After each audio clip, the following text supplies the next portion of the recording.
Love you. Good luck.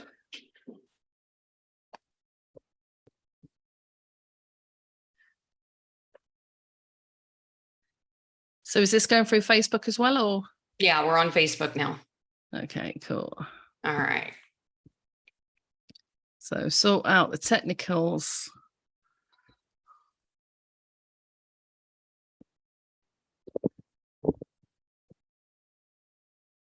Okay. We are here, Mel, and we are live on Facebook, pointing towards our YouTube video. Okay, I can't see it live yet. Is it loading? Go live. I think it's time.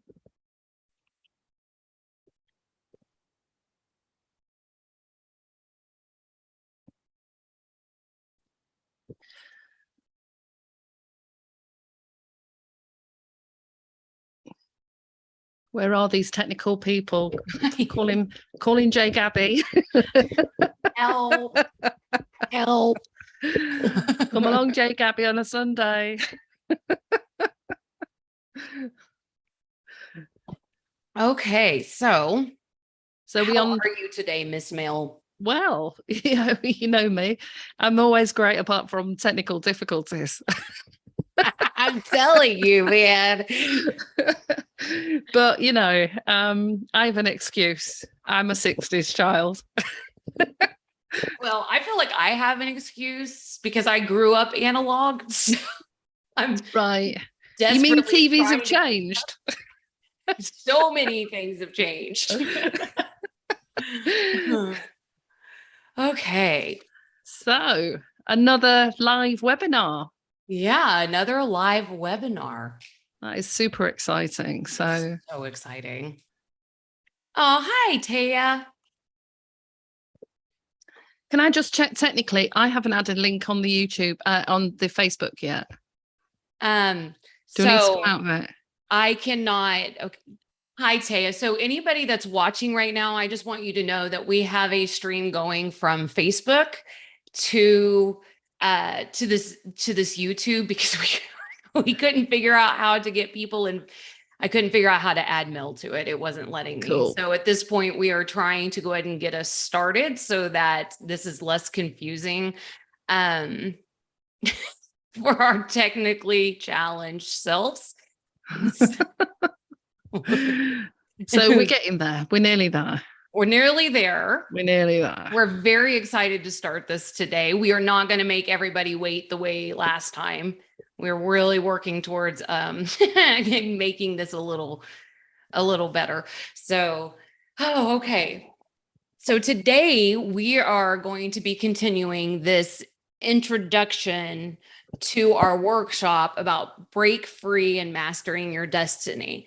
We're going to talk a little overview of what we covered last time, not too in depth, just because we did spend a lot of time covering this last time in our first webinar, but we're going to go ahead and highlight some of it.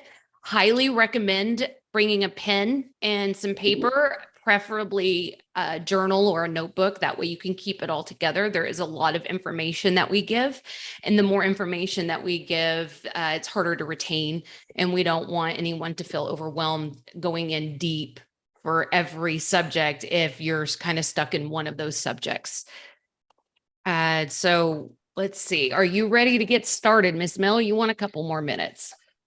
So I've loaded up onto YouTube, but I can't, so I won't be able to see people's chats yet because it doesn't seem to be loading my end. It just says waiting. Oh, well, that's rude of it. Yeah. So I can carry on. It's just that I won't be able to see what people are saying in the chat. Okay. So right now I'll just keep you updated on what's going on in the chat until then. Taya is here. We've got 5 people watching currently. Fabulous. Yeah. So I feel like we are good to start. So as you know, Melon, I have been doing a podcast for well over a year now. We are about 57 episodes in that we've uploaded. Okay. And we are here as 2 worlds melding into one. We are creating a bridge work from psychology to spirituality, and how if we harness both of them, we can really garner this type of experience that is self-driven and healed in the process. So this is what we call bridging spirituality and psychology 101. So this is understanding the basics of breaking free and mastering our destiny. So the webinar is going to be held in 3 parts today. We're going to be introducing what we're doing. We're going to be exploring some of the options, and then we're going to be handing over some tools and practical ways to apply these tools. We're trying to make it where the things that we're handing you don't feel as scary, because we're going to show you how they work. Well, Mel's here. Hello, Melanie. Hi, Danielle. It has been a journey, hasn't it? 50, it really has.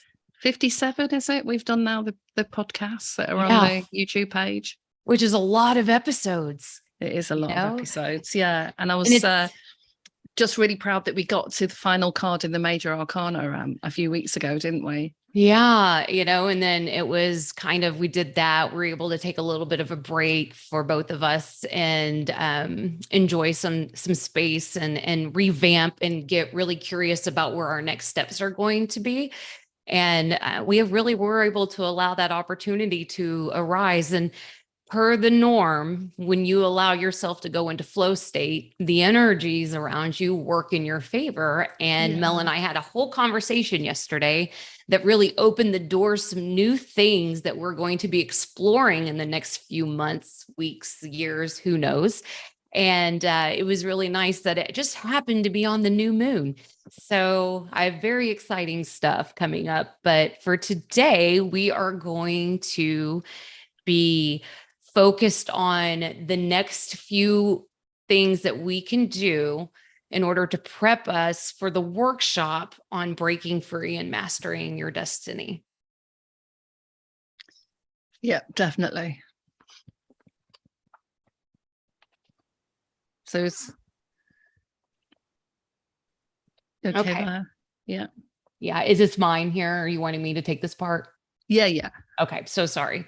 All right. So as Mel said, it's, to me a few times before, this is where we start to really start to grab life by the horns. We no longer let life kind of move us around. We stand still and we say, no, we're going to do it by my rules. Obviously, there's laws that have to be followed within the universe, but this is a really great way for us to take over and take the horns, and say, I'm going to do it this way. In the tarot series, this would be the Chariot. So we're going to start making some steps, simple tools and models in psychology and spirituality that we can use at home. This is an intro into acceptance and beingness. Again, one of my favorite sayings is, we are not humans doing, we are humans being. How we are already created perfect, and beingness and not doing is just as valuable, if not more valuable, to our success in life. Key tools used in psychology, coaching, and spirituality, and the crossover between them that are all designed to help you understand yourself more, what past features haunt you, and how you can do a lot more for yourself without having the resources and finances to seek external help. This world is expensive. We acknowledge that. So we also are in a very blessed time where everything you need is at your fingertips. All the models, all of the masters of their craft, they're all on a simple search engine search or YouTube search. You're able to really find multiple platforms where people who truly have studied and mastered the game can bring forward to you. As much as what we explore can be simple steps, we cannot ignore for one moment that many of us have been deeply traumatized or living with someone who has been diagnosed with a mental health issue. We won't be exploring any of those labels in depth, but refer to them briefly, as there are people in the field that have spent their lifetime researching and exploring these areas. However, we want to be able to give an overview and brief exploration of the deeper issues in society that many of us experience. Trauma, its impact, and key people in the field that you can explore further. Trauma underlies many of the current mental health issues. I have a saying that goes, if you're over the age of 3 and you're alive in this world, you have experienced a form of trauma. So when you have trauma and it starts to create your system of functioning, we have to start getting back to that step one again, to that baseline, to that core. And when we are trauma fueled, it just puts a different lens on the world. We're going to help you cut through the noise, as there are a lot of places online where the topics are discussed and people sharing advice. And I love that this is quoted because it's very bunny ears here, that it's not always correct. We want you to access the right information and find the nuggets that will be of value to you and where you are right now, not where you were 5 months ago, not where you are a year from now. In the field of writing and podcasting, key figures and researchers sharing the latest and best ideas and outcomes on some of the deeper challenges that many of us face. Of course, we want to connect with people who really understand these issues on a deep level, have researched and also found their way. Mel and I have this thing that her and I have discussed time and again, which is we walk our talk. We teach the things we've walked through. We've learned from the people that you can really discern has had to walk through their own fire to reach this next side of it. There is such thing as spiritual abuse. I've really experienced it myself with some of the spiritual notions that have happened. I know that there's even been some issues that I've had within therapy, that there was some psychological damage done to me based on the way that they approached a situation or simply batted me away, and the feelings that I were having weren't valid. And that was even inside of therapy. So this is literally all around us all the time. And when you are trying to fight back on that you matter, these type of experiences can really hold you back, hold you down, or put you into a reverse action. I think on that really key point, Danielle, there are a lot of therapists out there. The training isn't exactly the same. And also, it's really tough. I've worked in the field of psychotherapy and psychology for over 20 years. And, the helping profession comes with a range of professionals. We all walk through our own journeys. And it's not always easy to work with people, just like any personal, intimate family relationships. They will evoke certain experiences, and it's usually a heavily supervised profession, but people can go to therapy and either be matched up with the wrong person, or the therapist isn't actually able to hear and connect with what's really being said. And it's not necessarily a reflection on the person going for the therapy, because really, when you train as a therapist, it's our responsibility to really do some work to understand what might be happening in those moments, because the client is coming in a state of distress, overwhelm, confusion, or just wanting some more understanding of some of the issues that they're facing in their life. Right. So if anybody has had that experience where they've gone to one person, don't let it put you off, because there are some, I've come into contact with some brilliant people, really humble, really well read, but also really well experienced, and it can be a journey. But what we support really is enabling people to connect with some really good tools, and some, whether that is self-help stuff, the spiritual stuff, psychology stuff, that can help them really connect and find that authentic, sovereign way of being, so that they're able to start discerning what's right for them. And that is what we keep every podcast, every webinar that we do. It really is about going back to self and working out what feels right for you. And if you're not sure, that's the work to discern. Yeah, I love that. That's perfectly said, because the reality is I know what works for me, and Mel knows what works for her, but I can't tell Mel how to walk her journey. All we can do is make suggestions and hand over some tools that have worked for us. and then not be married or attached to how that person chooses to take those tools. We are here simply, Mel and I together, are simply here to hand over our knowledge, our suggestions, so that you may pick from this plethora, this beautiful box of gifts that we're handing over, and decide what works for you. And if none of them work for you, maybe it's just the listening that works for you, and finally feeling like you're in an environment where it's okay to be sad or angry or not okay. And all of these things are part of the human experience. And, we've really worked, Mel and I have really worked hard towards realizing that this is not happy-go-lucky, and we are not chasing happy. We're chasing something that looks more like satisfaction.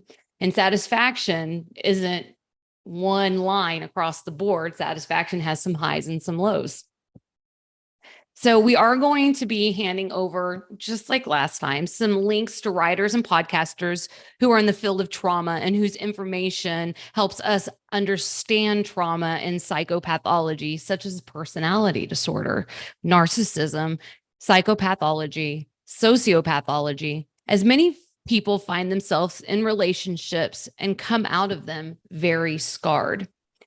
Some simple tools will be explored and explained, and have a journal so you can capture the information. We will explore more about systems to create and how to use journaling and why it can be such a valuable tool later. Each webinar, we look at some of the emerging research, books that can be of value, podcasts that are enlightening to help you on your own trail to happier, healthier, and more peaceful you. We will also explore in depth some of the main topics featured in each webinar or podcast that we do. And as Gabor Mate stated recently in a podcast with Lewis Howes, life has created me, and now I get to create my own life. That's beautiful, isn't it? That's beautiful. I heard that the other day, and I thought, I love that. I love that comment. It's great. Yeah. And I think going back to that key aspect of as much as there is a lot of information out there, there are some systems that have been proven with a lot of people to support you. And we're going to go through those in a little bit of depth in this workshop, because the process of writing things down has been proved in research that typing doesn't have the same impact as enabling the mind to release the contents at the forefront of your mind, so that you can then start to allow the creative process. And that creative process can be, you're designing and fixing laptops, you're painting, you're fixing cars, and you're trying to problem solve, or you're meditating. But if you only carry things at the forefront of your mind and keep regurgitating that, it doesn't allow that process. That's why I'm really heavy. And I've even got a workbook, which I will bring up next time, which is all about journaling and how you can use it. It's also, and I'll go into more depth about that, but it's just really important to help yourself just tune in and go, what is it I need right now? Sometimes if you're overwhelmed, you say, what do I need right now? What do I need today? So Gabor Mate has just recently released a book, and I'll go into that a little bit more in detail later. But in terms of Danielle, we talk a lot in our podcast, don't we, about the different tools and that we've applied and the different theories we've taken on. You've done the same thing. I've done it over the years. I've been to a lot of workshops. I've done a lot of training, and all of those have some ways of applying that in everyday life. So you can get swamped and overwhelmed with all of this information. Yes. But what we really wanted to reiterate as well, and we'll go again into that in more detail as we go on today, is it's really important to just really start with accepting who you are. Yeah. So there is a lot of information out there, but within the spiritual circles, there is this idea that you can keep going from one workshop to the next, and you just keep taking on this information. But you get home and you put your candle or your incense on the side, and that's as far as you go in carrying out any of those things in your day-to-day life in terms of practical application, but it is important to accept exactly where you are, that where you are may just be okay. You may be having some good times and a couple of rough days, and it may be that you're just curious, and so you want to listen in. And sometimes that curiosity is what leads you to the next breadcrumb, you know, the next experience, the next insight.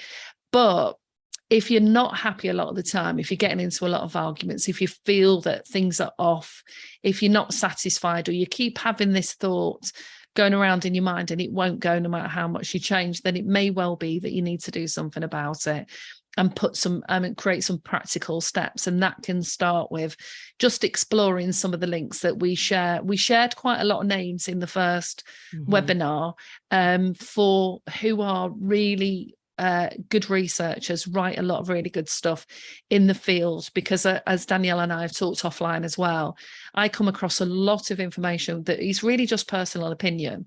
And it's fine to have personal opinion if you want to chat to your mates, but you also need to work out what's the right information for you. And then some studies actually, you know, have really gone in depth, and there's some areas like mindfulness and meditation that's been researched for at least over 10 years. And so they keep getting, you know, the same results. And so we're able to say, most likely, if you practice X, you know, you're going to start seeing some results over a period of time. But, you know, as we've said, it's not the same thing isn't right for everybody. So that takes us into our radical acceptance, either therapy or approaches, or radical compassion. And we're going to talk about that as the key topic today. There will be some people that, you know, no matter what changes they try and make or things that they try and implement, find it's really difficult and they get derailed from time to time. And certainly in the field that I work in, we've seen a massive increase in the last 5 years about adverse childhood experiences and how that impacts adult health and mental health. So we know that in the NHS in the UK, a lot of long-term conditions that adults face, diabetes, heart conditions, migraines, psychosomatic issues, ME, fatigue, all of those things are often linked with some earlier childhood experiences. We certainly know that the research around adverse childhood experiences came from a professor working out in America in public health that was working with people who were obese, and when they were doing support groups, they realized that as they, you know, were starting to lose more weight and they were starting to get in touch with these earlier issues that they'd buried, because food was one of the ways that they were coping with that. And that's come out in other work that's been done.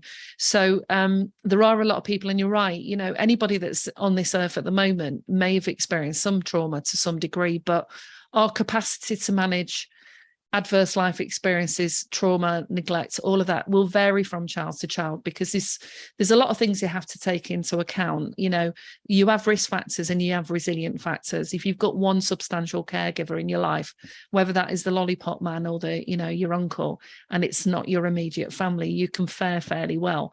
And research has shown, you know, that children who are left completely alone, you know, will develop or won't develop their brains in the same way. But I'm just really mindful not to go into that too deep. It's not my expert area. However, we do know with the trauma research that people are a lot more aware now that our grandparents, you know, or great grandparents were in First and Second World Wars, you know, and those scars still remain. There's a lot of domestic abuse in in families, or even conflict, which is stressful. People have car accidents all the time, and or experience being bullied at work by a psychopath of a manager. And I think every one of us colleagues that I've spoken to has come across at least one of those in their career. At least one. At least one. And if you do not have at some point a psychopath boss, then are you really living? Yeah, and if you want to sort of explore that on a deeper level, Jordan Peterson goes into that really well, because some of the key traits in sort of narcissism and that psychopathology is what we actually sort of revere almost in Western culture, that, you know, makes you successful. And some of the things that you've got to put in place to be successful can be, you know, walking across everybody else in order to reach your own goal. And it's not altruistic, but that's a whole different area. But we wanted to just flag up that there is a lot of people that have experienced some level of trauma and may even suspect that they've got some kind of diagnosis. Now, we've got to be careful with any personal diagnosis, because as a lot of therapists know, that when you're on training, every time you learn deeply about any kind of diagnostic category in mental health, you will start to recognize aspects of yourself. It doesn't mean to say that you are, you know, that you're narcissistic, got personality disorder, that you're psychopath or anything like that. You know, it goes much deeper than that. But to help you understand, it usually means the amount of time that something's been impacting you, how it impacts your life, and that you've got a cluster of symptoms. But even if you listen to the experts, who there's quite a few good ones now on YouTube, they will say that it's really difficult, even for very trained professionals in that field, because our understanding of the psyche and psychopathology has really changed over the years. But what they do know is, you know, there may be certain things that somebody's looking for. Now, if you want to get a diagnosis or not, that's your own, you know, personal ideas. I've worked in the field of ADHD and ASD as well, and that can be highly valuable for a lot of individuals to have that, because they will realize that they weren't different or unique. They just, you know, they were experiencing life and possibly have a way that their brain works in a different way. And that's what we're learning, that things aren't necessarily a mental health issue. It's just the brain's wiring, or the way that we are, will you know, impact the way that we evolve and develop. So it's important just to sort of flag that up. What can happen is that even no matter what you implement, you can sometimes just feel like you're having Groundhog Day, or you're going back to zero. You know, there's a game, I don't know if you have it in the US, like Snakes and Ladders, you know, and sometimes you travel up the numbers and up the ladders, can feel like you're actually getting to the goal. And you know, time after time, you can either be hit by external events, or it's the internal world that is shattering the possibility of you remaining there. And that's why sometimes it's useful to get some really good help, to have a look at, are we, you know, we self-sabotage, and have we got baggage from the past that is really influencing what's going on with us now? So that's why it's worth journaling, because if you do seek some help, you can write down your dreams, you can write down any sort of pervasive thoughts that you keep getting, you can write down where you have blips and flashes, as well as where it goes well. And that's how you start the healing journey of self-care, because unfortunately in the Western culture, we've sort of trained people, pretty much brainwashed them to believe that the only people that know anything about you is the doctor or the physician. Yeah. And unfortunately, we're at a time in history where those physicians and doctors cost a lot of money, and really don't know as much about the human body, and totally isolate the idea of us being a spiritual being, which doesn't work for a lot of us. So this is Danielle's and I's really attempt at opening up the psychology and spirituality, or to a much wider way of thinking. It's not a little tack on subjects, you know, it's our mind, body and spirits that are important in the journey that we have in life. So yeah, trauma means different things to different people, and our understanding of it has evolved, and some of the brain science out there is amazing. If you want to look up key people in the field around trauma, we've got Peter Levine, who's now in his 80s, but as at the forerunner of understanding adverse childhood experiences. He does a lot more now. I see his name coming up on a lot of conferences around somatic work. So they've started to identify that talking therapies alone are never enough for trauma, that actually working with the mind, body and spirit is the key.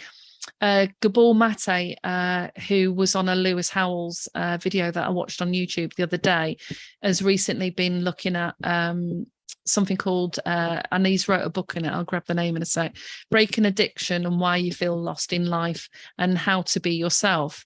Now, the book isn't really just about addiction, it's a whole load of things, but what is beautiful is Gabor Mate himself has been on an incredibly tough journey. So he's using a lot of his own personal experiences as well as 10 years worth of research. So this is a guy who's a serious contender in the field. And Lewis Howes is an excellent facilitator. You get some great people on there. So it is worth signing up.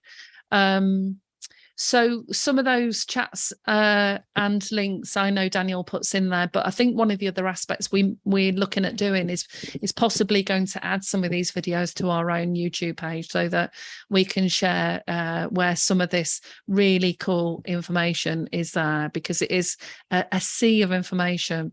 So even though he was focusing something on the addiction, addiction can be really anything, to anyone. It can be an addiction to a person, a thing, an object, as well as a drug and alcohol, and often plays a really big part in people's lives is when you actually start, people who are trying to lose weight, when they start to really unpick what's the motivating factor in why they eat all the time, can start looking at how that serves a purpose of, literally swallowing their emotions, or self-soothing. I know on Friday night for years, I used to like getting a bottle of wine, pouring a glass of wine. I liked the ritual. I liked the easiness of it. And it was that crossover of, worked really hard this week. This is my treat. Yeah. And that's the way a lot of us think about it. And it's not wrong or right, but it's, it sits within the same camp. In terms of understanding psychopathology, the only reason I put it up here is because I think in particular, whether it's relationships or the workplace, I've certainly come across some people that I had to really think differently when I was working with them as to how to work. How to work with them and facilitate conversations, and it was different. So some of those, like Mandy Anholt recently had a book called How to Leave Your Psychopath or Narcissist, and that's aimed at a lot of women in domestic abuse situations who are stuck in some really awful relationships and don't realize how that psychopathology actually influences the psyche of the person that they're with. But Gabor Mate's compassionate understanding of human nature and his own journey through trauma, that's really worth a listen. And one of the statements he made was, this was Lewis Howes actually, when you're healed, you get to create your life and the energy back that usually goes into all the behaviors that keep you in survival, surveillance, fear, and anxiety. And that really struck a chord, because there's a hell of a lot of people who have chronic fatigue and ME. And if we really looked at that group of people, is how much energy goes into sustaining a system of operating and navigating your environment that actually you maybe don't need anymore. Maybe you needed it at the time. These things aren't bad. You might have needed it at the time when you were growing up, but when you get to being an adult, this is where you get the chance to look back and see what works for you now. And do you need to deploy some new techniques? Do you need to grow from fear-based, which is the whole population? Yes. During COVID, everybody was in, a fear-based response. It was, people got into attacking other people, because that's what you do when you're in fear-based. You go into projecting all of your discomfort, ills and everything on Facebook and start having a go and telling everybody else how to live their life. Thankfully, we've moved through that a bit, but it was that was awful to witness a lot of the time, actually. Yes. He also explores the other aspects of this. This isn't just us as individuals. We live in systems and cultures. And he makes reference to how society and the system actually also creates trauma. Now, I saw something on Twitter yesterday. It's a piece of research just come out about the enlightening, I'm being sarcastic now, moment that they've realized that the teacher-child relationship is really important in the child's ability to do well at school. Well, no shit, Sherlock. You think? So, you know, and I think I did post something sort of along those lines.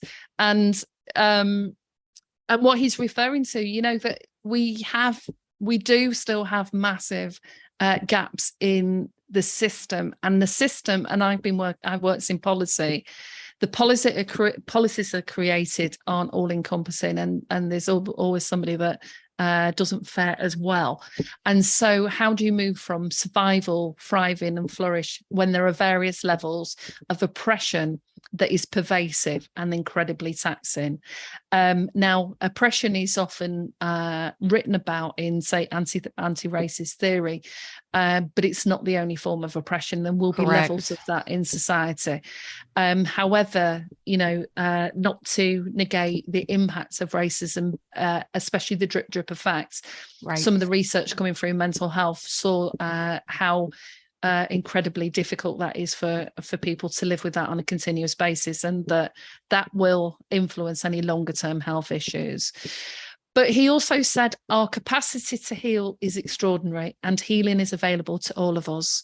Mm-hmm. And again, I thought that was beautiful. And both of us are in the healing field as well. And our understanding of how we can utilize, whether that's spiritual healing, Reiki, or the healing arts like, you know, Tai Chi, Qigong, quantum touch, all of those, sound healing. Yeah, I was going to say sound healing for sure. Yeah, and the research, I think actually I've been going to sound healing over the last few months. Absolutely love crystal bowls and Himalayan bowls, and the research about the influence that has on the body for healing is coming out and is very strong, and it's even being used in some of the NHS settings. So our idea that these are a little bit weird and wacky and out there, aren't, you know, the research is showing otherwise. So.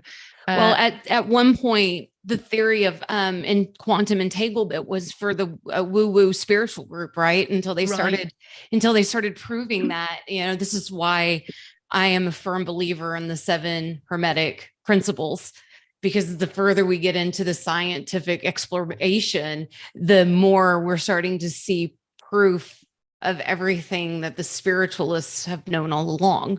Yes. So yes, Yeah.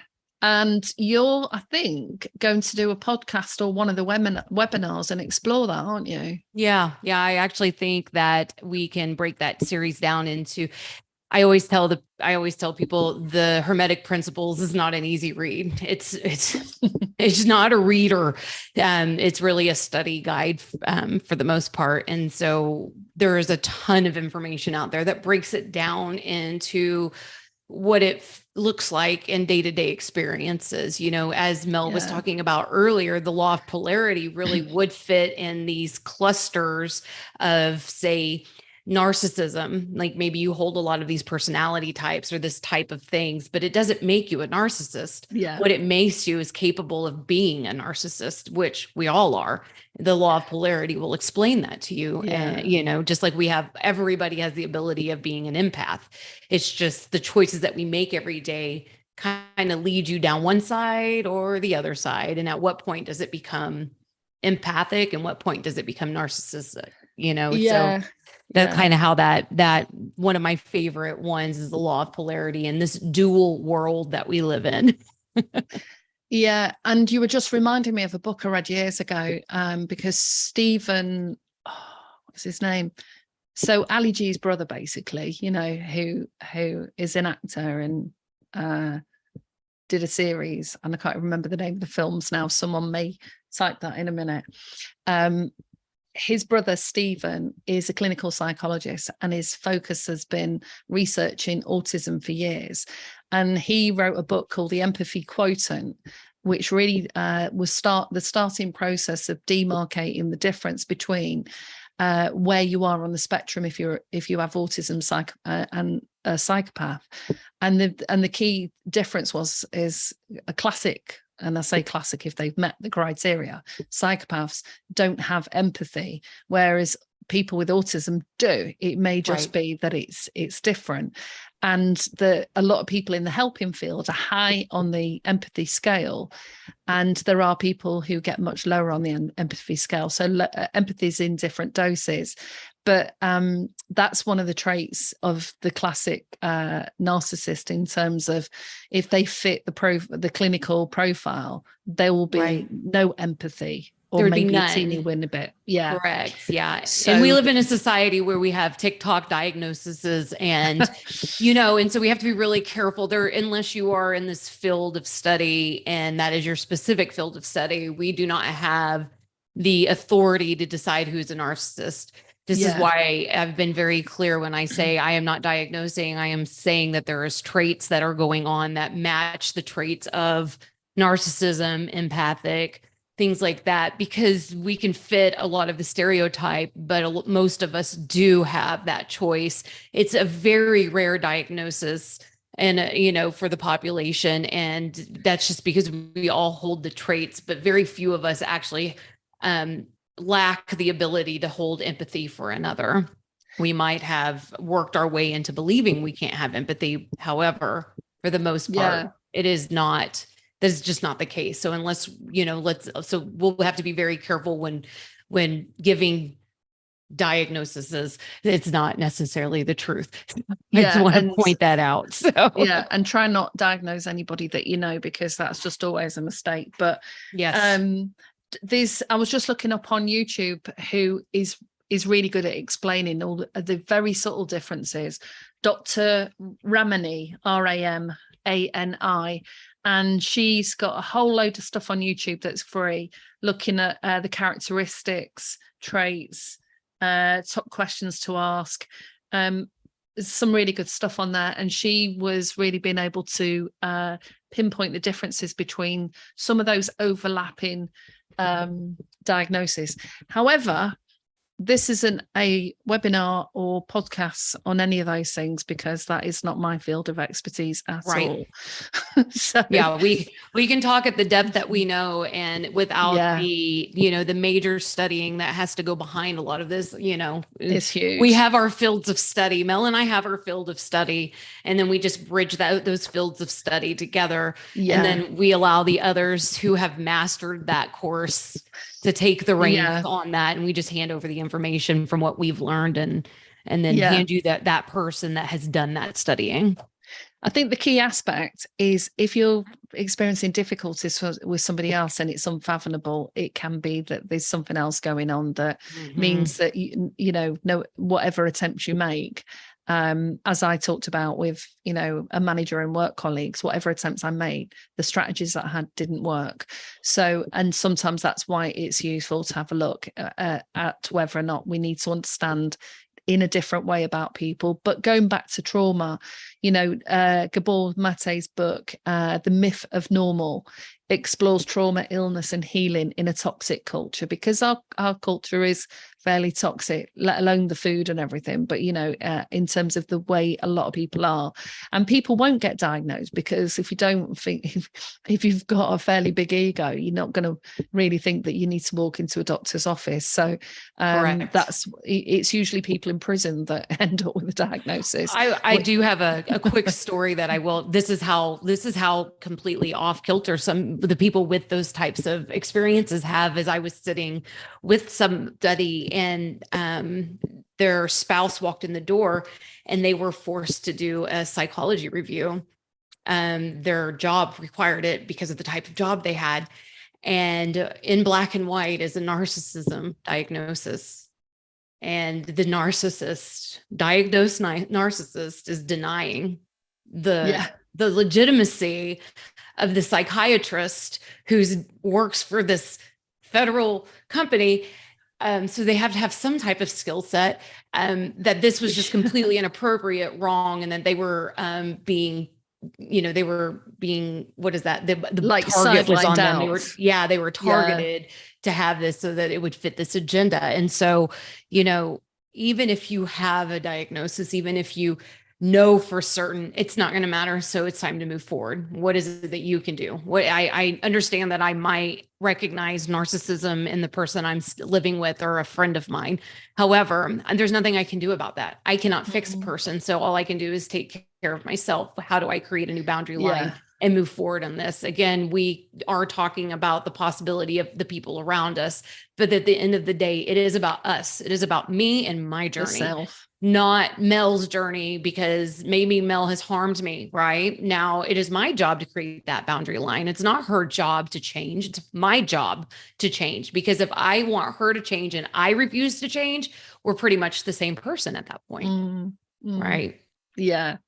So, in terms of his book, The Myth of Normal, I'm not sure if it's out yet. I know it's on Amazon, but he was asked what his three truths are, and he said, seek the reality of everything.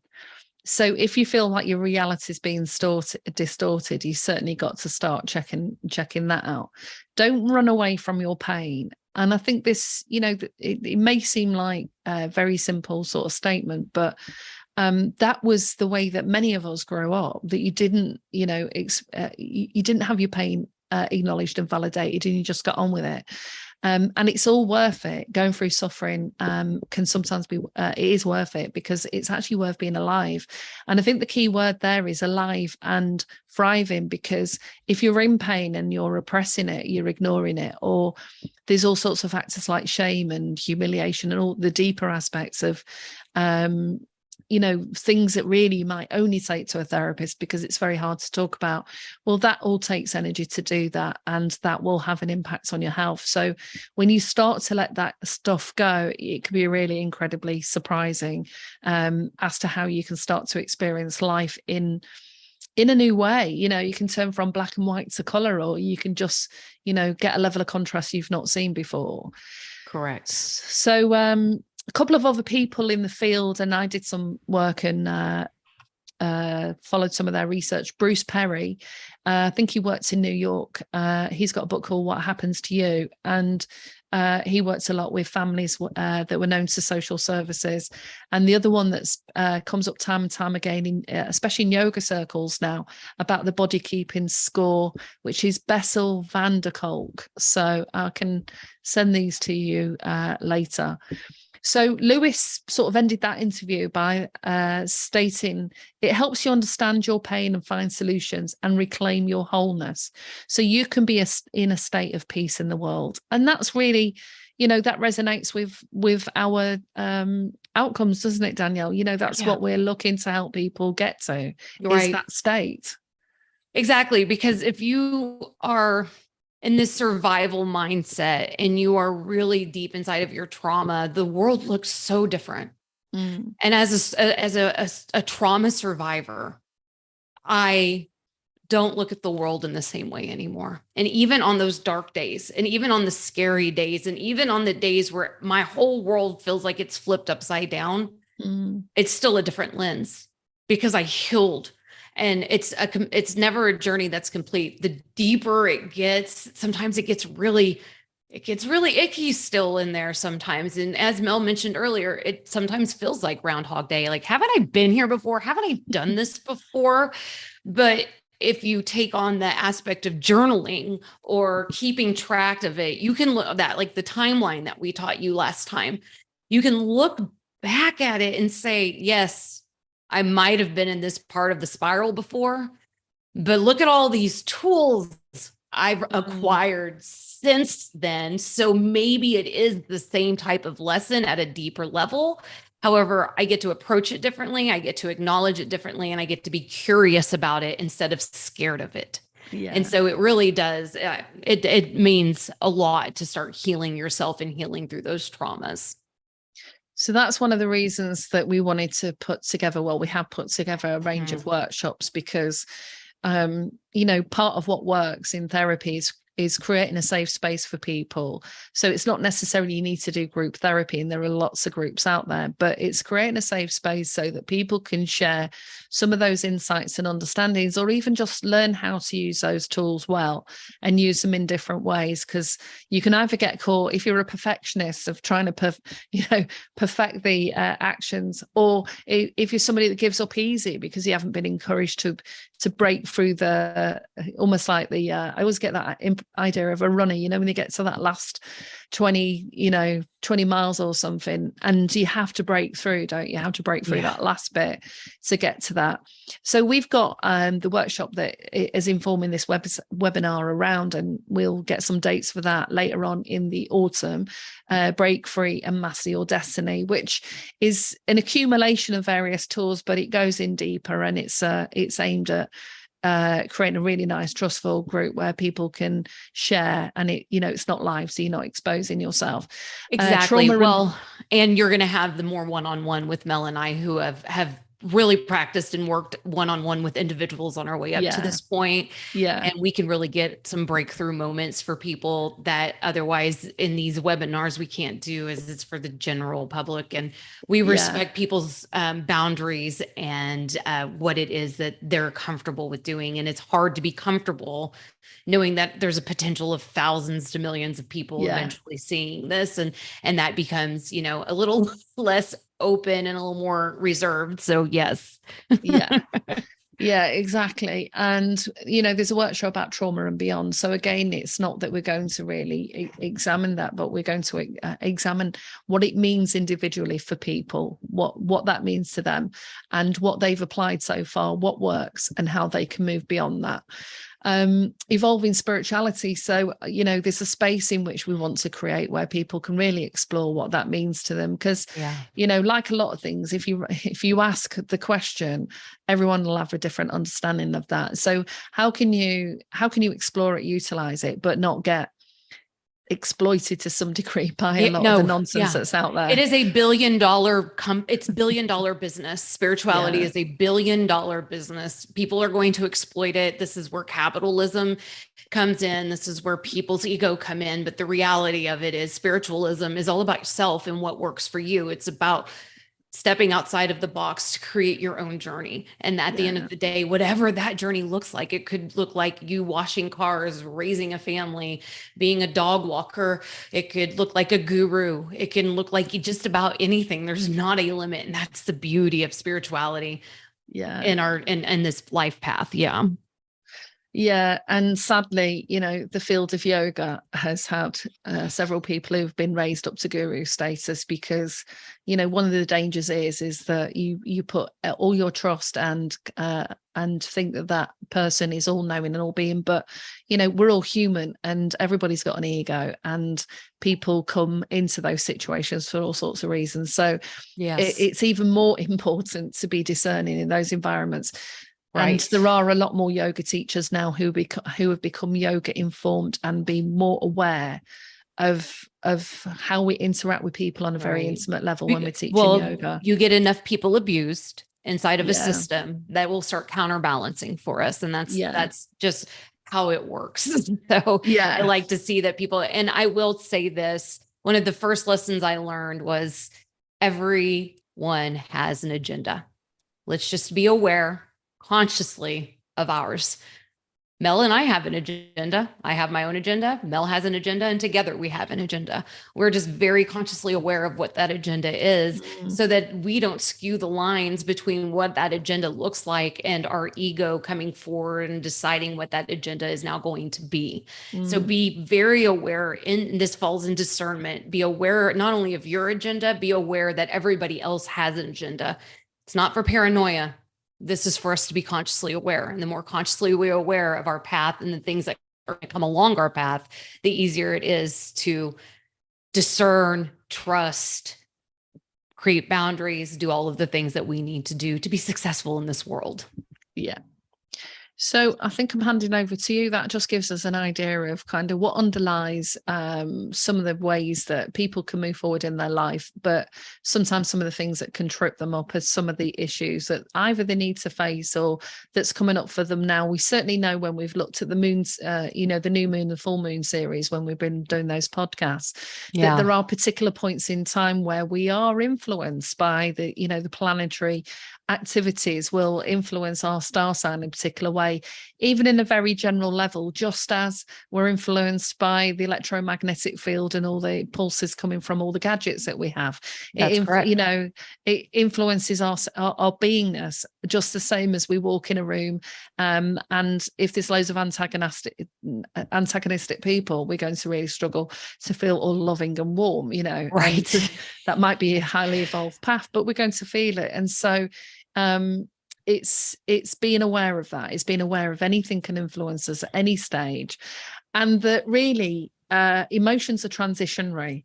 The issues that sometimes we get really caught into when you look at them in the light of day, or you've passed through an emotional storm, then you can start to kind of wonder if, and you can get to the place of, is that a storm I always want to be a part of? Some people like to seek drama.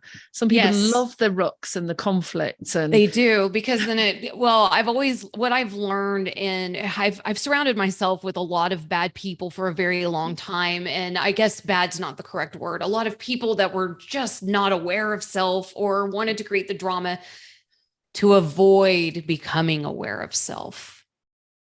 I have a friend that her and I speak, and we talk about the queen of the slums. And the reason we use that phrase is because the drama is created because when things get too tough to look in the mirror, if you create the distraction around you and the people play their roles in that distraction, then you never have to face your own mirror. You never have to face your own shadow. So people that create those types of dramas, stay away from. Number one, be aware that they're creating those dramas, and just acknowledge that you don't have to play the role. You choose your role. You don't have to play their role that they've assigned to you. Yeah, if you want to play the role and have that facilitated in a really professional way, go to group therapy. If you want to be involved in drama, go to drama school, and get paid for it. Stay out of the drama triangle. It doesn't work for anybody. Okay.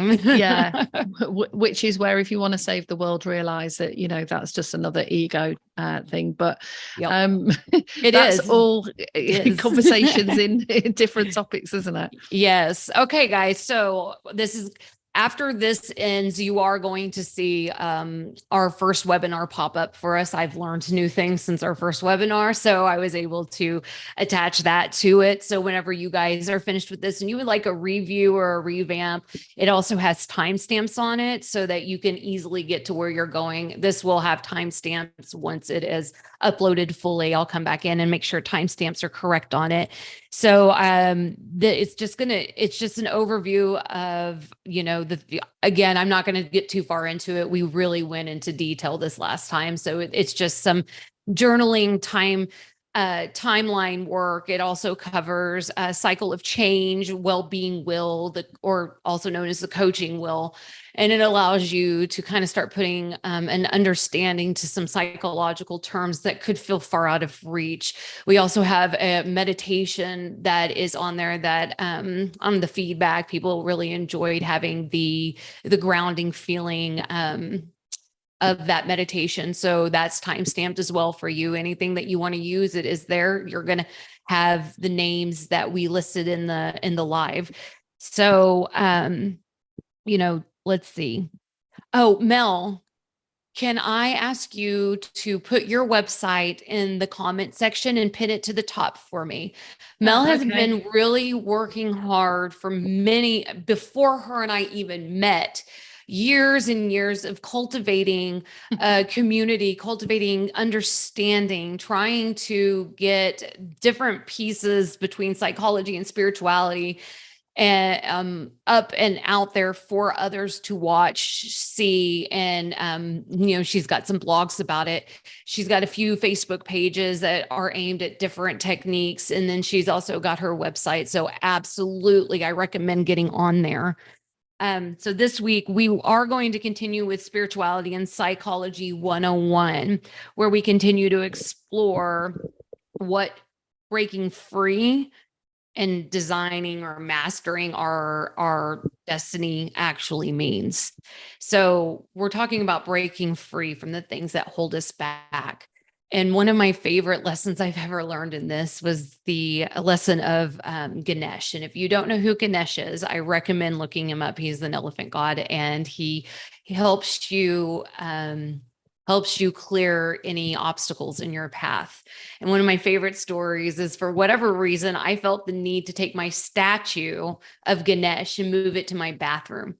And I was like, okay, that's weird, but I'll put it right in front of my mirror. And I did. And my toilet faces my mirror, and I'm sitting down on the toilet, and I look up, and the first thought that comes, and this is like a day later, first thought that comes out of mine was, get out of your own way, Danielle. And so it was one of those things that every time I try to externalize the things that were holding me back, the always came down to, it's yourself. It doesn't matter what's going on in your life. It doesn't matter where you live, what the situations are. When the traumas that we're facing, the reality is once you can get that clearness, that clarity of thought for even a moment, you realize that it's always you. You get to step forward in whatever way you want.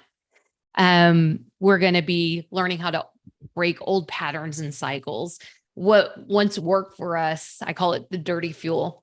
What that dirty fuel that really got us going for a while no longer satiates, right? Now it's kind of like it's starting to tear up the engine a little bit, and that dirty fuel is not going to work. So how is it that I can clean that fuel up and start taking in that fresher fuel, that fresher air, if you will, and start walking in new patterns, creating new cycles, so that whenever I am faced with these things again, it's not as heavy, it's not as murky, and it's not as stagnant. Trauma work. Trauma is going to, again, feel like a never-ending cycle. The deeper you go, the deeper you realize that you have more and more trauma. I think sometimes just existing is trauma, so traumatizing. Mel and I were talking yesterday about the Groundhog Day effect. And sometimes it's like, what's the point? If every day is the same with some different details, what is the point? And that's kind of part of the trauma work that we push through. Is some days it feels like, what is the point? And then other days it feels like, oh, I see the point. I'm not missing it anymore. I get it. And that's the point of trauma work, really. So how do we take care of unhealthy relationships? Mel and I have both been inside of unhealthy relationships. We've also been inside of healthy relationships. One of my healthiest relationships to date is the relationship I have with Mel. And we have a beautiful, healthy relationship where we encourage each other to grow, while not just sitting there and pointing out flaws, but we do accept us as each other as the whole beings that we are, the dark and light and everything in between.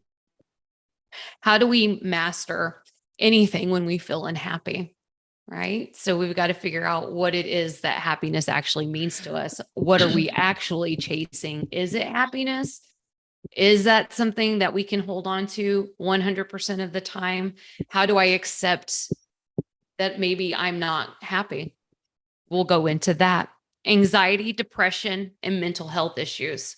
I think if you're watching this or you follow our podcast, you've probably had one or all three of these things, acknowledging that it is okay to feel these things, that we don't have to diagnose them, that we can just simply say, I am having symptoms of, and not giving ourselves that diagnosis can change your trajectory on your path entirely. And how do we deal with dissatisfaction? It's hard to find joy. It's hard to find gratefulness. It's hard to find any of those key words that move us along in our path when we are dissatisfied with life. So where does we bring in that awareness to this dissatisfaction and acknowledgement to this dissatisfaction, and just accept it so that we can move forward? So using tools, information, and guidance, finding what will work for you, and the next step to love a life that you will like, that you will love. And so I need to take a quick break. So if you want to I'm going to pause my side of it so you can't see me get up, but I need to take a quick break. Okay, cool. So let's pull up So Danielle and I have both talked over different podcasts about what's motivated us to do these webinars and to do the podcasts and get people involved. Is, you know, one of the things I've seen over my career is that actually accessing help can be really difficult. Finding the right person to get some support with can be a challenge. And then even if you do find somebody, whether that is in the system and it's free. So in the UK, we've got IAP services, access to psychological therapy. A lot more practitioners have been trained in that, but the waiting list can be really long. You can go private if you've got the funds to do that. And there's a lot of stress around people, even just having the money. So one of the reasons that, you know, again, that we want to do this is not just to share the tools, but sometimes people's personal stories and what they've gone through can also help you realize that there's light at the end of the tunnel and things can improve. So on a previous introduction, if you've not tuned into that, both Danielle and I talked about sort of our early experiences, and experiences I'd had was one of the reasons I got into this field of work actually was because it wasn't what I originally trained to do. Was that, you know, I grew up in a family where my mum was depressed a lot, and she could either disappear like mentally and emotionally for days, and my dad wasn't around. I didn't really get to meet my dad until I was about 8, and then when I was about 16. My mum had also gone through a really horrendous childhood, and so when we moved to the house that we lived in, it was all in secret, and we had no connection with anything prior to when she lived in that house. So everything about our family life was secret, and we weren't meant to share anything. So of course, you know, you might be going through the usual trials and tribulations as a child, but if you're told by your parents that you shouldn't share anything, and that's often done in families where, you know, there's some kind of abuse occurring, that it's a tremendous responsibility to share. So, you know, I used to see these things going on, and I was probably one of the quietest ones. There was 4 of us in our family, and you know, you can either be somebody that acts out, and I saw this when I was working in schools, where you act out and kick off and get angry and, you know, share all the things that are going on with you, or you can take it on board and keep absorbing everything that's going on. But I found that a lot of those experiences that I'd ignored and just sort of, you know, you just live the life that you live until you know different, came to the fore and proved difficult, and came to the forefront of my mind when I first got married and had my first child. And I used to get some really, and we're going to do probably a different show on mental health and depression and anxiety, but I did experience some quite dark times at that stage. So I remember making a decision because I understood my family enough. And I think that's one of the things that help you move forward and grow, is I understood my family enough to know that the different aspects of what had gone, you know, about whether you've got a dad there or not, if there's alcoholism in the family, if you've got a mum who's a single parent and you're growing up with hardship and there's no money, you know, it doesn't take a rocket science to realize the impact that can have on the children in the family. But it's only when you start to establish relationships with other people and you go out into the working world that you can start to find some difficulties. So I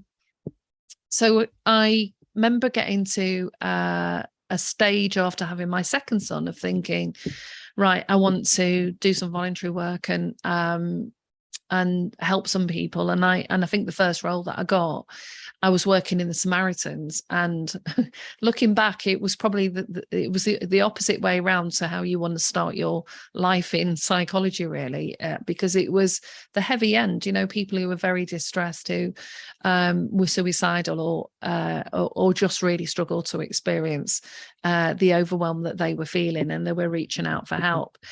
And in that process, you know, a lot of people said to me, well, why don't you train as a therapist? And I was like, I don't know, because equally I didn't really, connect with school, and I stopped going to school at some stage. So academically, I wasn't doing too well. But I started on the journey and originally trained in psychotherapy and went on to do a lot of other training. But what that did is, I think there's two sort of, or three aspects of when you get on the healing journey, is you need to understand yourself, and you need to understand your own personality and your own experiences, and how those experiences helped you cope with the environment that you were in. And so I learned a lot about how those early experiences that I hadn't had a chance to talk about had impacted me. And just like we were talking about energy, and how you store that energy up and how you repress that. And there were times when I could be incredibly angry and rageful against my mum, and other times when I could be really feeling impotent and not knowing how to make her life better, and other times where I didn't want to be there, and other times where we were glued to each other's hip. And so there are lots of theories about all of those things in isolation. But my early work, once I trained, was going into schools, and I would see these two types of children: the children that couldn't cope with the distress and the pain that they were feeling, and they'd kick off. And I'd see other children who were shutting down, and they were the sort of two coping styles of dealing with what Margot Sunderland, who's an amazing person in her field, who really understands the nature of what is happening in childhood. And it's been a journey really of, I've read a lot of books, and I've done a lot of courses, and I've done a lot of spiritual workshops, and I enjoyed the process. But sometimes if you grow up in a family and it's kind of classic, I think R.D. Laing in the 80s wrote a book about where children grow up in families where their experiences are dismissed and invalidated and not paid attention to. Is what can happen is you do the same. So, you don't realize that it's normal to feel certain things. It's normal to feel happy, joy, as well as grief and anger and sadness. And the process of really starting to understand yourself can be quite a long journey. So those theories really started to help me understand myself, but also I was coming into contact with kids that I was working with that they were living in families to some degree, had some issues for themselves. And so, that was over 20 years ago. And all of those different theories and tools I've learned along the way were what supported me in that stage of my journey. And I think one of the difficulties is if you've got a professional role, is sometimes you can work in a system that's equally got its own complex mental health characters. So you're exposed to that, but you didn't necessarily get the support in that. So a lot of what I was experiencing, I was having to hide, but I didn't realize. And I think, Danielle, we've talked a lot about patterns and programs. I think it was only until about 10 years ago where I really started to understand what programming meant, and how we've all been programmed by society and in education, and we've been programmed to understand who are we as a woman, as a man, as a mother, as a sister, as a brother, working class, upper class. What are all these things? And you have to kind of unpack that. And there is an author at the moment who talks about that really eloquently, that we, in order to understand ourselves, we have to see all these things that we've taken on board and been influenced by, and how some of those things will still be pervasive. And you can get to, like what you're saying, you said, it can be Groundhog Day, is you can clear away all the dross, and you can learn all these different ideas about yourself, and you can get some tools. But you will keep revisiting places, because at some point you're going to really touch that deeper part of yourself where, where that sort of deeper pain lies, really. And that will come out in different phases when you get, if you get married, have children, or through your work. And it's at those places that it is useful to have some kind of tool that can help you. But there are different things that we need at different points in our life. So, when people in my family died, going to a grief therapist who was highly experienced in working with people in grief is very different and the right kind of approach than if something happens to your children and, you need a different type of therapy. And so it's quite a challenge to navigate, I think, the system as a human. And that journey of mine has been one that's still really propelled me, really, for all the work that I've done, whether it's in schools. I work with adults, work with children, and then I've worked with systems.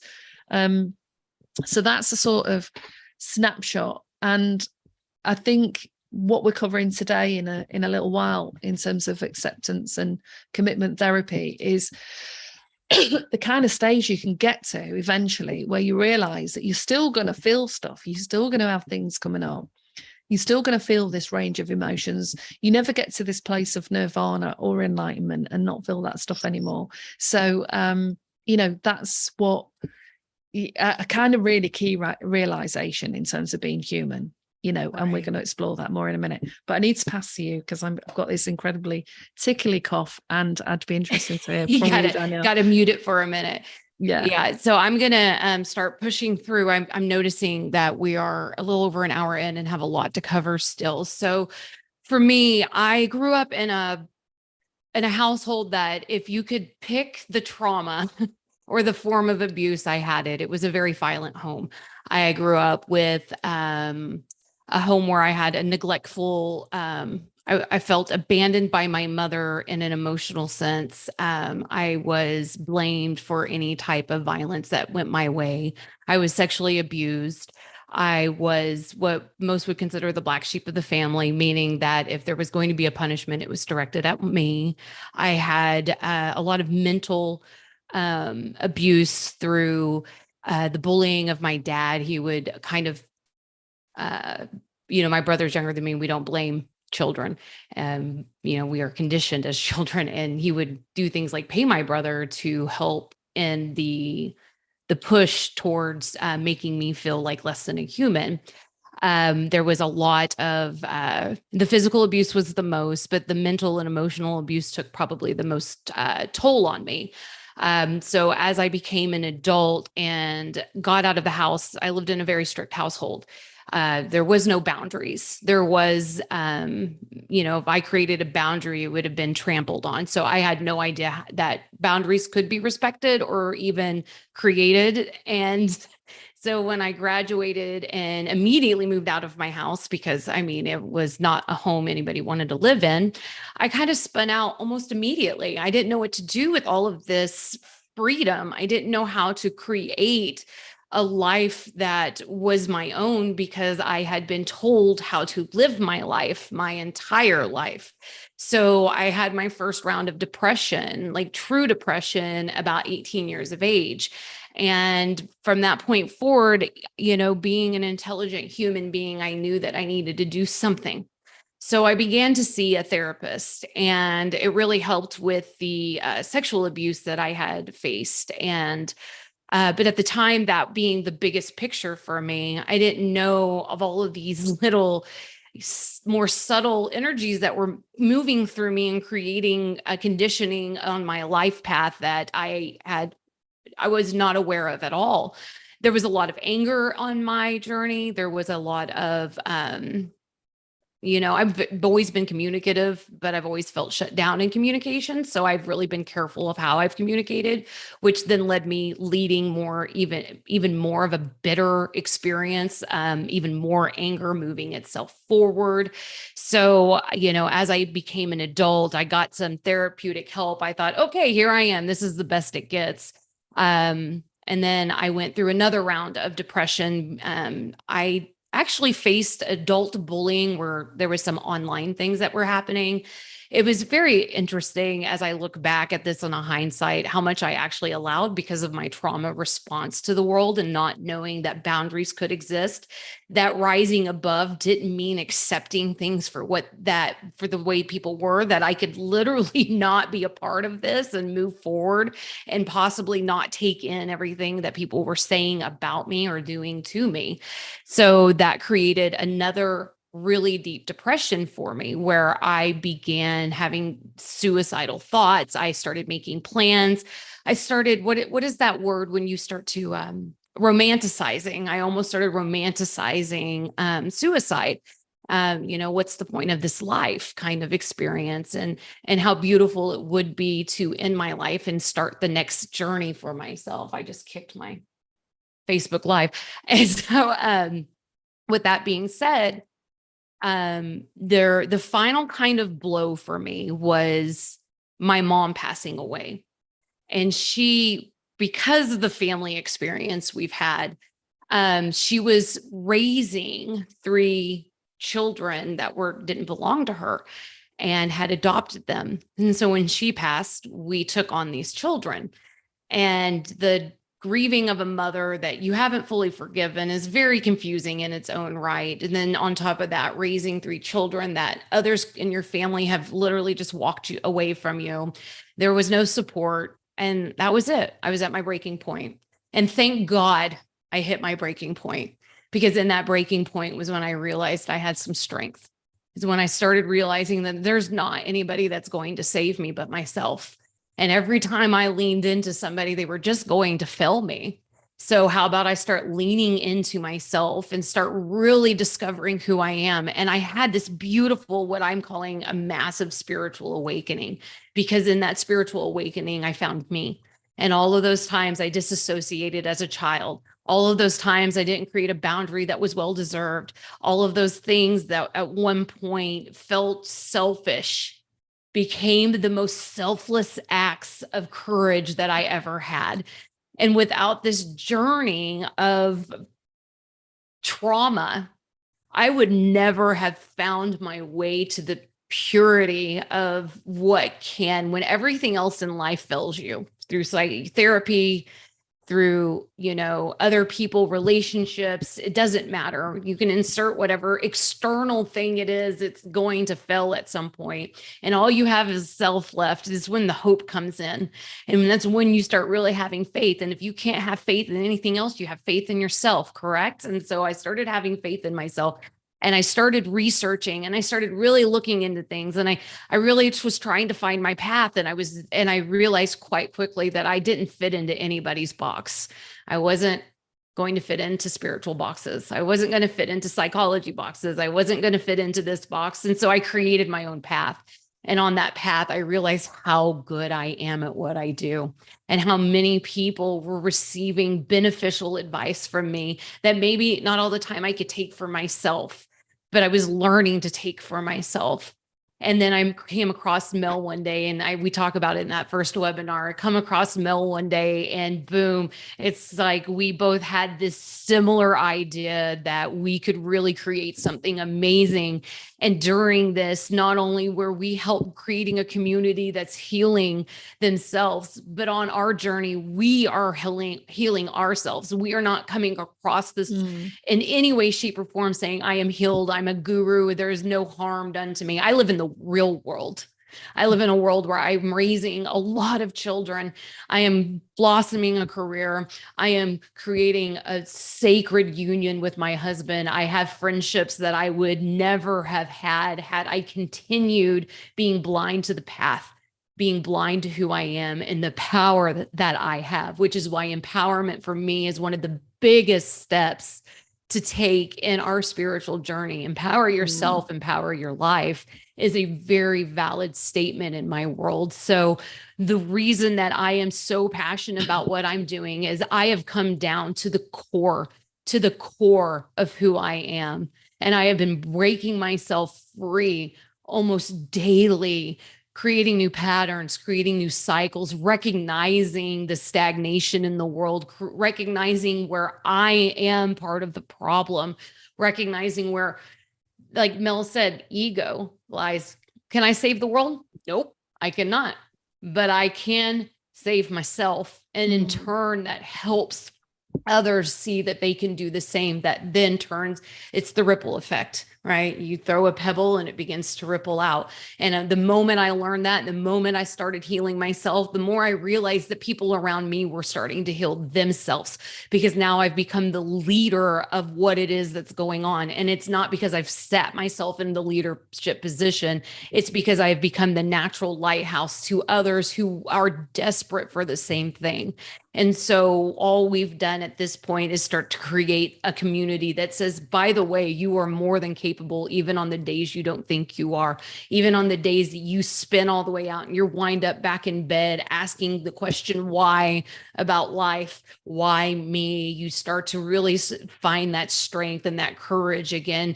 And this is why I always tell people that if I can do this, if I can come from the type of environment that I came from and work my way to this place, I know everybody can do this. And so it's really my storyline for that.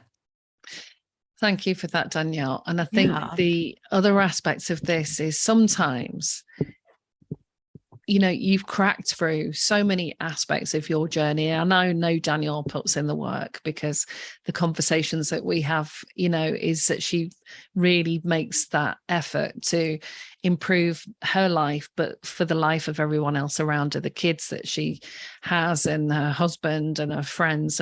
And part of the sort of realization and experiences we started to have last year as well is what we wanted to flag up is not only is it possible to break free from your past and understand how any traumatic issues you've experienced, whatever they are, never let anyone else tell you whether they're good enough to classify as anything. Right. But you can move out of not just the anxiety, depression, the low mood, the physical, the mental health problems, but you can even start to experience life in a really beautiful, abundant, full way. And we did a few podcasts last year, didn't we, about happiness? And there was The Pursuit of Happiness Part 1 and 2, and they are in our podcast. It's under the podcast link on our YouTube page. They're really good, guys. They're just top notch. And this was where we were starting to notice not only what happens when you do the work and you have your rituals, and Danielle's going to explore that in a moment, your rituals and your routines and the things that you implement on a day-to-day. But you can actually start to harness things like the ideas around the law of attraction and how you can really start to experience joy, happiness, exhilaration in ways that you may never have done that. I mean, I didn't grow up in an environment where I could even explain to anybody what that felt like, because mine felt like flatlining. Mine was a flatlining, anger, depressed, anxious environment, and I was a very anxious kid. So these were all very new experiences for me when I started to experience them. And last year, I certainly felt that they were ramped up. And this year has probably, I think since 2020, actually, even though it's been difficult for a lot of people, it's been probably, since 2019, some of the best years I've ever had. Right. And, because you made the choice. Yeah. And that's really what it comes down to. And I know that sounds so arrogant, but at the end of the day, you began to choose you. You began to choose your bliss, your joy, your path in a much more conscientious way. And that you weren't playing what role was given to you. You decided to create your own role and move forward in that. And to watch Mel, this woman who I admire as a mentor, as a teacher, as a friend, as a confidant, grow in her own way has been awe-astounding. You say that you've seen me put in the work, but there is to watch my earth friend, my Taurian friend, who is, you're the tortoise of the group, right? We can't help it. Our earth signs like to move slow. They need to understand it in a deeper way. And to watch you bust through some of these things that most people would never even become consciously aware of is such a precious gift to me, to witness other people's stories that I love and are so endearing to me. Watching people like you break through and really take life, as we said at the beginning, by the horns is just, guys, this is why we're creating this community. So amazing. So I think you were going to share possibly some of the rituals or the importance of rituals. But the other aspect we talked about yesterday was part of breaking free is when you're moving out of that zone of all of the focus being on the past issues, and they can be all consuming and they can be pervasive, and you get all these thoughts, and maybe you're not sleeping properly, or you've got some anxiety, and even the smallest of challenges feel just too great. Is once you start, you've done some work on yourself and you've taken whatever it is that's enabled you to do that, you can start to transition. And so Danielle and I had a conversation about different ways that we start to experience transition, whether that is you've got social anxiety and your transition is out of your house to the shop. And believe me, there's a lot of women that that came to our projects, experienced domestic abuse, that couldn't leave the house. Right. They didn't realize they had social anxiety. Or whether the transition is actually deciding you're going to go to a country that you've always wanted to, or that you're going to go for a job that you feel maybe a couple of, leagues out of where you're currently at. So we talked about trips actually can be some of the things that shift us out of our comfort zone, because when we can get a bit, and I do, I'm a Taurus and I do like safety and security. It's just part of our nature. And we can get quite comfortable in the new comfort that we create. And so it is important to give the brain just new stuff, really, so that you don't feel Groundhog Day, and to do things that are going to move you out your comfort zone.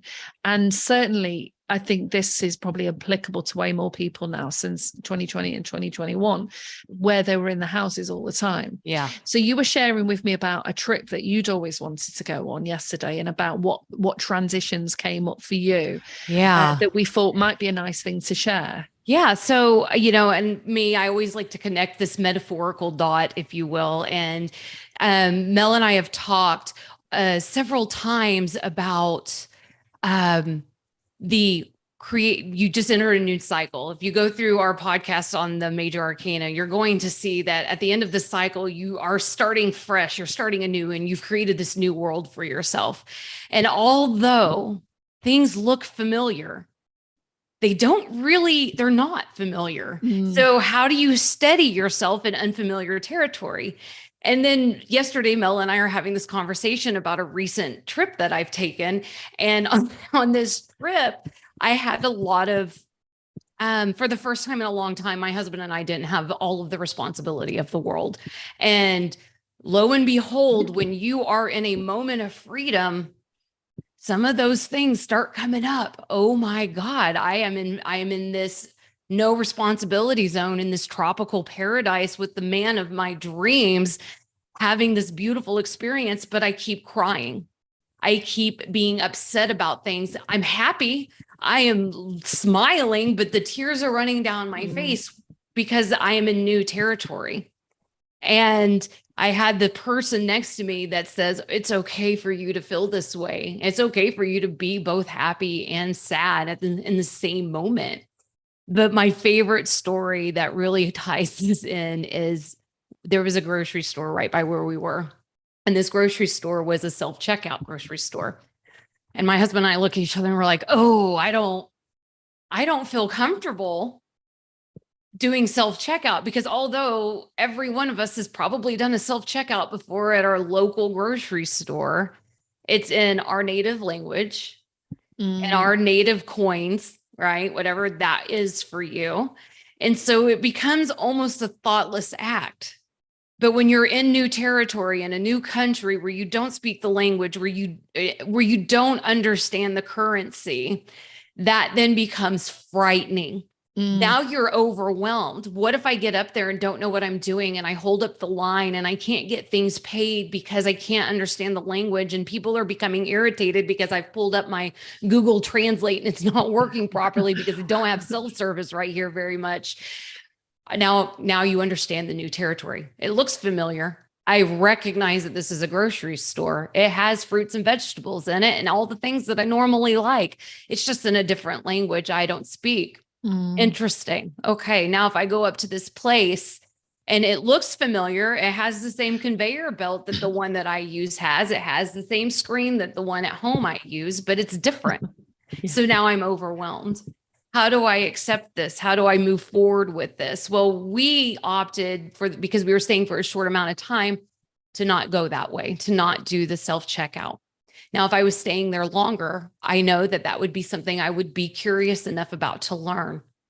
And so inside of that, this is where we begin to really recognize in a very physical way what new territory feels like. It feels overwhelming. It feels anxiety ridden. It feels confusing because you are not used to it. So when we begin these new cycles, when we begin these new pattern steps, we can feel this way because this is how, although I recognize again, the apple, I recognize the drink. I recognize that you put your food there and it goes through and you run it through that. All of it's brand new. Right. So how do we handle that? How do we take that stuff on? Who is the person that you can lean into during that? Are you surrounded by the right people? Are you confident in yourself to communicate these things? And this is all very important information. And although this simple act, that's funny, Casey wrote, that sounds like my mind in English. Although you can do these simple acts, if you don't have the right support system around you while you're creating this journey, it can make it worse if you don't. And I think you said something along those lines last night, I can be overwhelmed and look over at my husband and feel a sense of calm because we are tackling this together. Yeah. But if I was with another friend of mine, I would know that this person would add to the anxiety. So this person is not the person I lean into in my times of need, be it in a simple need as going to the grocery store or a big need as in I'm exploring new territory. I need your help. Well, this person doesn't explore new territory well. So this isn't the person I lean into for that new territory. I don't feel comfortable or confident in communicating that need to this person. So again, the reflection back, the metaphorical back is this also goes to the way your life works. If you are in new territory on a consistent basis because you're growing, you're learning, you're going to have to really take a conscientious effort on who you're surrounding yourself with and what roles they play in your life. Then you won't be disappointed out of expectation. You won't be disappointed in the way that they failed you. You're just going to recognize that this person is not my person for this experience, but this person is, and allow that to move itself forward. It sort of reminds me of those shows where everyone's put on an island together and they've got to do what apparently is a really simple task of, finding some wood and locating some kind of food source and water and everybody loves each other, don't they, for the first 24 hours until they realize you're not going to eat unless you get out of bed and do something. And in a privileged world, those very simple actions can be extremely daunting and arouse the deepest anxieties, fears, or egos in that process. And I think what you're demonstrating is, and it's not something I've heard people talk about a lot, but it was something that I used to teach young people when they were going from primary to secondary school, because it was purely that issue that when they were moving on from primary school where they felt safe and secure, no matter what was going on, but they'd have a teacher that was the significant adult and they would have lessons that they enjoyed and they had an environment that they were used to. All of a sudden now, the kids that are going up to secondary school, there was always a group of kids that were more vulnerable. And so we started doing 6 weeks we spent doing transition programs with them to help them. We'd do some role playing exercises and what would you do if, and, cards and things like that.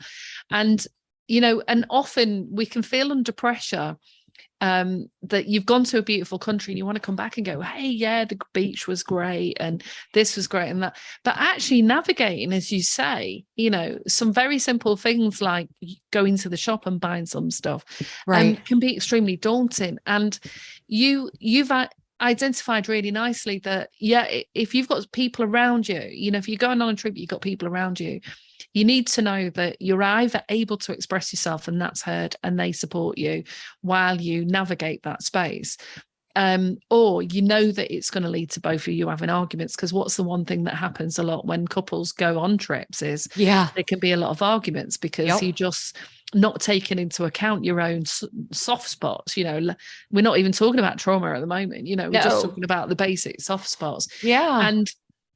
And in psychologies, again, it's not really shared much, but it's this thing around safety and security versus growth.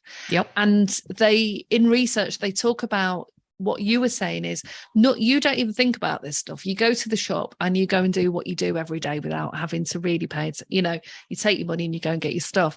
But that's because on some level on the competency cycle is you've got an unconscious competence. Yeah. You just do it. You don't have to think about it. It's part of your system. Like checking your phone or using the restroom or turning on the shower. It's just part of that little system that you just know how to do it. Yeah, it just does it. But when you enter a new area, you have to, and again, this translates into your journey is just because it worked for you in the past does not mean it is going to work for you in your future. So we have to take the time to stop, adjust. And that really brings in what you were talking about, the next part, which is the ritual work. What is it that you do that keeps you comfortable in uncomfortable situations? Yeah. Growth is very young. They call it growing pains for a reason. Growth is uncomfortable. Forgot about that. Yeah. Yeah. There is not there's not a growth process that's like, oh yeah, this is fantastic. I love when my life is being turned upside down. Oh, it's the best. No, you're like, oh my God, I know this is for the greater good, but I am very uncomfortable in this situation. I am very uncomfortable in acknowledging that maybe some of the things I was doing isn't working anymore. And I'm having to face deeper parts of myself that have to hold me at a certain accountability that, God bless it, it's really hard to do sometimes. So what is it that they are the worst pains, Casey? And so what is it that I can do to help create a sense of comfort in my world? How do you manage to navigate? Exactly. And so some of those are going to be rituals and routines. And Mel and I are not a slave to ritual and routine, but we are an advocate for it. I will change up certain rituals a little bit. Not too long ago, I added to one of my rituals. And before I was doing it, I tested it out on Mel. I was like, Mel, how does this make you feel? And she was like, oh, it makes me feel this way. I was like, thanks, guinea pig. And that was, okay, that's good. All right. Because Mel is one of my trusted confidants. Because Mel already knows I'm not going to do anything that's going to harm her. So she's going to be like, yeah, cool, right? Let's try it. And then I'll be like, okay, I ping it off of her because I can now feel safer knowing that this is not something taking me down the wrong path, something that's going to adjust my path in a negative light. So for me, my routines have been things like connection to my higher self, the universe, whatever that higher power looks like for you. Again, I am a full supporter in you believing whatever you want, as long as you have faith in something, right? Faith and hope will change your existence. So if it's in your higher self, if it's in a higher power, it doesn't matter. But my connection to it has really promoted growth and confidence and empowerment and really keeping me very aware of the mirror reflection. So part of my daily ritual is to play fetch with one of my dogs. He's a very smart dog who wants to run away if you don't give him enough attention. And he's so silly. But so part of that is every morning I have a routine of taking care of the animals. I get them fed, I pet them, I do extra playtime. What does that do for me? Because I'm a deep thinker. It helps promote my inner child, right? Every time I see my dogs wagging their tails and excited because I'm coming in talking baby talk to them or petting them extra, it brings a sense of inner peace for me. That inner child is coming forward and being very relaxed. And then I take that to an outside moment where I then do, that's it. That is Jasper. He knows. If you've met Jasper, the dog's too smart for his own good. And so then I'll play fetch with him. And during that fetching process, you can call it a prayer, you can call it meditation, you can call it whatever it is that you want to call it. But what it does is it allows you that opportunity to, as I'm playing, keep me at this higher functioning level because my dog's having a great time. I'm in nature, automatic grounding me. Again, I think deeply.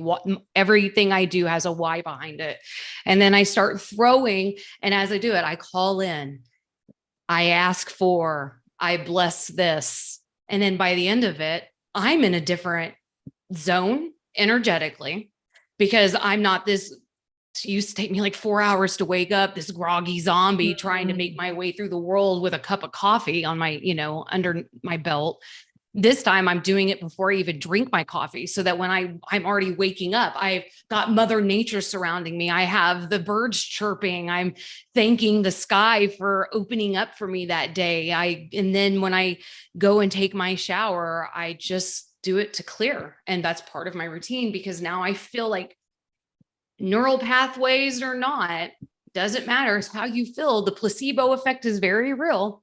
So when I walk into my shower, one of my routines and rituals is to clear my energy. I clear my my mental, auric, physical, energetic fields. My auric field, I clear it. I get in the shower. And by the time I'm done, I feel like I just had a spa day shower. And at night, when I go to sleep, my husband and I created a ritual together, which is, I hope you sleep well. And then the response is, I will sleep well. I hope you sleep well. I will sleep well. And then as I go to sleep, I tell my body, you are going to relax. You're going to have a good night's rest. You are going to wake up refreshed, and you're going to have a good dream state or a subconscious state during your REM activity. And it really has changed the way I wake up in the morning. So these little things, these consistent little rituals that I keep, and rituals can look like a yoga practice, a meditation practice, going running, taking a dance, going dancing, going to the gym, your favorite TV show that makes you feel good. It doesn't really matter. We're not here to choose that for you. We're here just to tell you what works for us. And if you just keep that consistency, as long as you have little consistencies, the whole world can change around you, but you can touch on the reality of it by saying, I'm still in this ritual. So I'm still on this earth. I'm still understanding this routine. This is my consistent routine. Therefore, I am still grounded onto this plane of understanding. And it's really changed the game for me. And because you're consistently, and the key word is consistent, activating the groundedness through whatever method you're using means, and the research varies, whether it's 30 days, 60 days or 90 days, have consistently activated that. What they're showing in brain research and neuroplasticity is you are creating those neural pathways. If they weren't there before, you're creating them. If they were there, you're strengthening them. And your brain is less likely, especially if you've experienced depression and anxiety in the past, your brain is less likely to drop into that zone in the morning, or it's less likely to do that in the day. And you're giving yourself a message, because you're doing it through verbal, you're doing it through movement, you're doing it through imagery, and you're giving yourself the whole message, mind, body, and spirit, of the feeling you want to generate. And when you're taking that back to your experience, when you're in a process of transition, if anxiety, fears and concerns and all those things start to get activated, because when we're stressed, we will, if you want to know what people are like, get them when they're stressed, because that is take them on vacation with you and put them in an uncomfortable situation. You'll see what people are. Yeah. Get them to build some furniture. Yeah. Yes. So true. So these are kind of the rituals and routines that we talk about are, it's you getting to a place where you're able to reconnect with that part. The more you apply it, faster and faster, so that if you do go somewhere new, and I can, I'm quite noise sensitive. So I love London, but, going on the train sometimes, it's so crowded. And, on so many levels, you're picking up off other people anyway, aren't you? Especially, you no matter how much practice you have. And I can come back really exhausted, because I just feel like my whole system has been bombarded with all this stuff. But what keeps me grounded is it only takes me a few breaths to go back into the mindful state that I deploy every day. Right. And then the movement is a way of getting that shifting out your body, because your body can carry that. And these are all little things. Now, they're small transitions for me going into London. I've been there before. I know what to expect. But when I've done that on bigger trips and gone to somewhere completely on my own, to a destination I've not been to before, then the challenge was much greater. So our transitions it's like everything. It can be graded of how how stressful is this? What have I got the tools and techniques that I need in order to manage going from A to B? Right. And is there something en route, and who am I doing that with? And who are you doing that with? And this is a really just symbolic to your journey. When we're talking traveling, think of it also as your next steps into your new cycle. When you're making changes to your pattern, what am I confident with? What do I think is going to be an obstacle on the way? Being aware of these things, being conscious awareness is so valuable, guys. And it's okay for us to have shadows that sneak up on us. But the more times we say, okay, let's get real with myself. What are my strengths and what are my weaknesses on this next part of the journey? And who is it that I need to rely on? It's not going to be the same person every time. It's not going to be the same understanding every time. Mel might lean into me for certain aspects, but in other aspects, she's going to lean into somebody else because we know what our strong suits are. And it doesn't diminish anything about the individual or the friendship or the relationship. All it does is create a safe guideline for why you do what you do with who. I would never go on a vacation with certain friends because I know that they're probably going to cause more harm than good to my need for safety and well-being, because I have a higher need than most because of the traumatic experiences I've had in my life. Yeah. Being consciously aware of that notes that maybe if I go with this friend, I'm going to do an all-inclusive resort and not really get off that resort. My experience is going to look different. Now, if I go with my husband, let's do it. Let's go somewhere in the middle of the town where we don't speak the language and grab the currency that's used there and go to the off places that we can purchase like the authentic food and really kind of bring up more courage for myself and start to tackle those issues. And it works the same way in my real world. I'm not leaning into certain friends because I know that they're not going to have that capacity. And that doesn't make them any less of a good friend to me. It just makes them not capable. And I don't want to set them up for failure any longer, because I used to set people up for failure without even knowing. Because of the high expectations. It's the expectation. And the more you start to recognize the roles people play in your life, the easier life becomes for you. So you're talking about sort of being aware of your own limitations and how you're moving through them, and then being aware of what it is you need to do something, even if you want to do it. You know, if everyone wants to go on a trip, whether that is in their hometown or a bit further afield or to a tropical place, but it will come with some of those challenges and demands, because you never know what to expect when you get there, and anything can happen.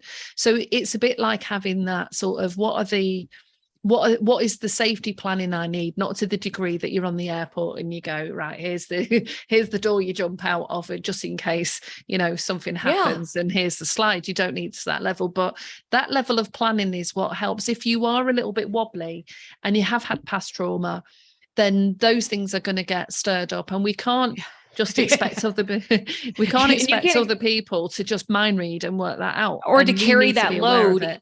Even if you are able to communicate it, if a person is not capable, they're not capable, and us telling them that they should be capable is doing a disservice to not only yourself, but to that person. And it creates a looping hole or a looping cycle of the drama triangle, really. And that's just not a place that you want to. The drama triangle is a place you never want to reside in. So, and it's a way of, you know, if once you've done things that take you out of your comfort zone, you're able to then celebrate the steps that you took to get you to a place that actually for you is a personal success. So for other people, they can do lots of things without even thinking about it, but we all have our own things that, you know, I've got a friend who's got a continuous list of her, you know, top 500 things she wants to do before she dies, bucket list. And I mean, some of the things she goes and does, you know, in terms of speed, height, fear-based. Yeah. You know, that's probably a stretch too far for me, but maybe one day I'll think about that. So you'd have to deploy the same thing. But even if you're just thinking about, you're not actually going anywhere, but you're at home and you're aware that some of the patterns that you're working on are still coming up. Well, set yourself small challenges. Set yourself a day out in another town and going to an art gallery where you don't know people and going to talk to them, and then feel into what emotions, what is evoked in that process. That's it. because that's the clue to what you're still working on. To what you're still working on. Yeah. And nobody's asking you to change a country in a foreign language all by yourself. And just really, because honestly, that could bring up more trauma than any good. It's okay. Small steps are sometimes the best steps. Sometimes we don't need to take that leap. Sometimes the leap comes in more of a form of, I can do this, and not in a form of, that's it. I'm packing my bags. I'm quitting my job. I'm leaving my family and I'm moving to Spain. You know, that's just sometimes, I mean, sometimes that's applicable. And sometimes, you can do that.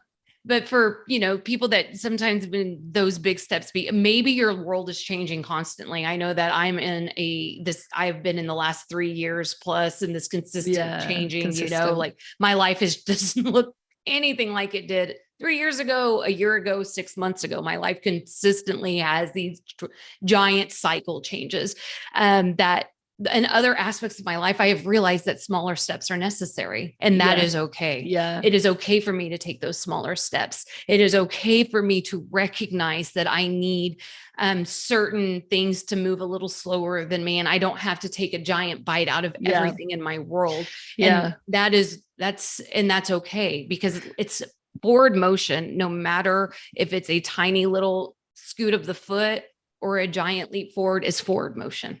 I think that's a really good point as well, because I was a very anxious child, and I think my mum recognized that at some stage, and she tried to get me to do stuff well beyond it.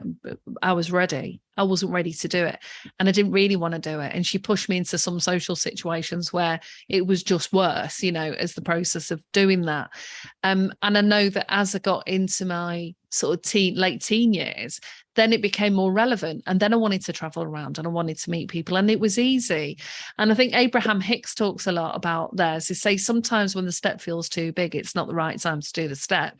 There comes a time where the next step just gets easier. So whether you're working on things psychologically, and when we're talking, we don't want to give the impression that you are constantly working on yourself, but through having a daily log and a weekly log and a journal, and putting in some time points, like the end on a Sunday, I tend to do it. I think about how the week's gone, what went well, what didn't go well, and what I want to bring into the next week. Right. So that's a case of reviewing and setting. That's a really good, that's a great routine and ritual that you're using. Now, I think that leads us really wonderfully to the acceptance, the radical acceptance, or it is also called what, RCT or. So I RCT. think, I keep getting these acronyms mixed up, which is unusual. Me too. There's so many acronyms. It feels I like live in the military city, so.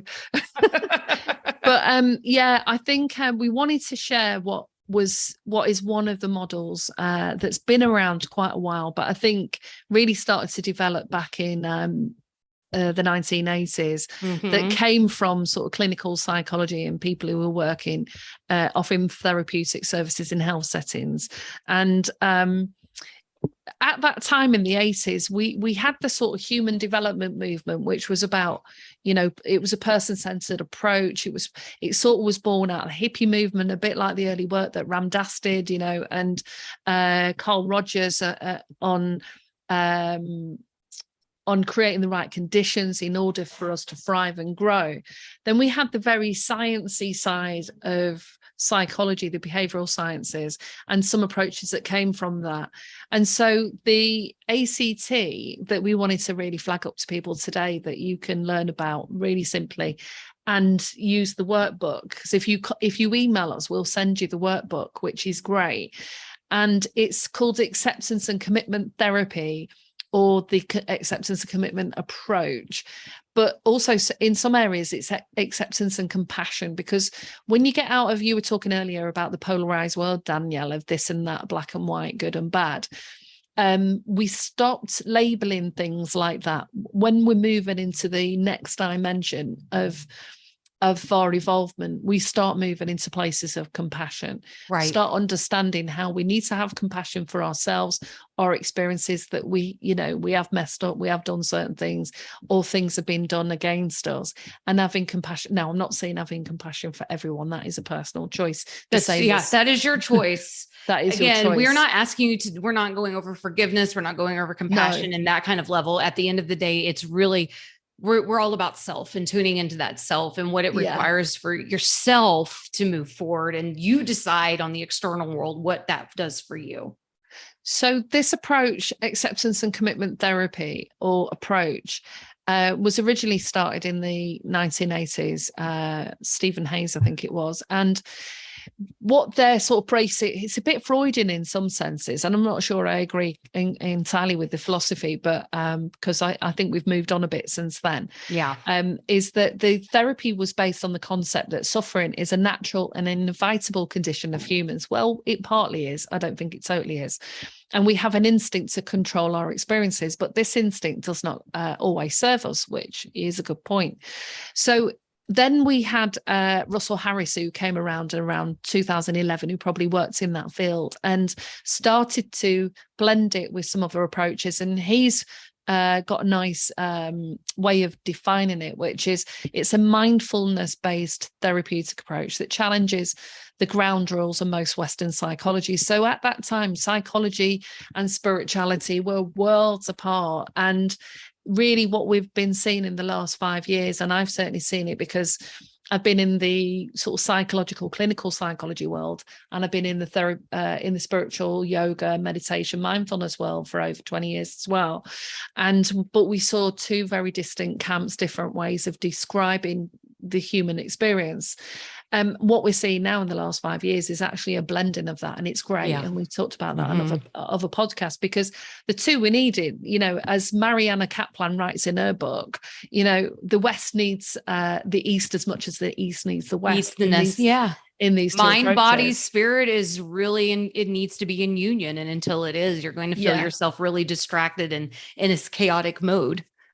Yeah, and I think the focus really was, and even when we talked about what we'd call problematic kids back then, of this behavioral therapy, was really ruling out all of the other things that was going on. So he really started to evolve what was very early on mindfulness, which obviously has come from Buddhism and Hindu philosophies in yoga and both and the Buddhist approaches, and that challenges Western psychology. It did at that time, but the goal really, and the point we're making today, is to help people create a rich and meaningful life and develop mindfulness skills alongside the existence of any pain and suffering that they experience. Now, if you're constantly in pain and suffering, then I think, you owe it to yourself to get some support.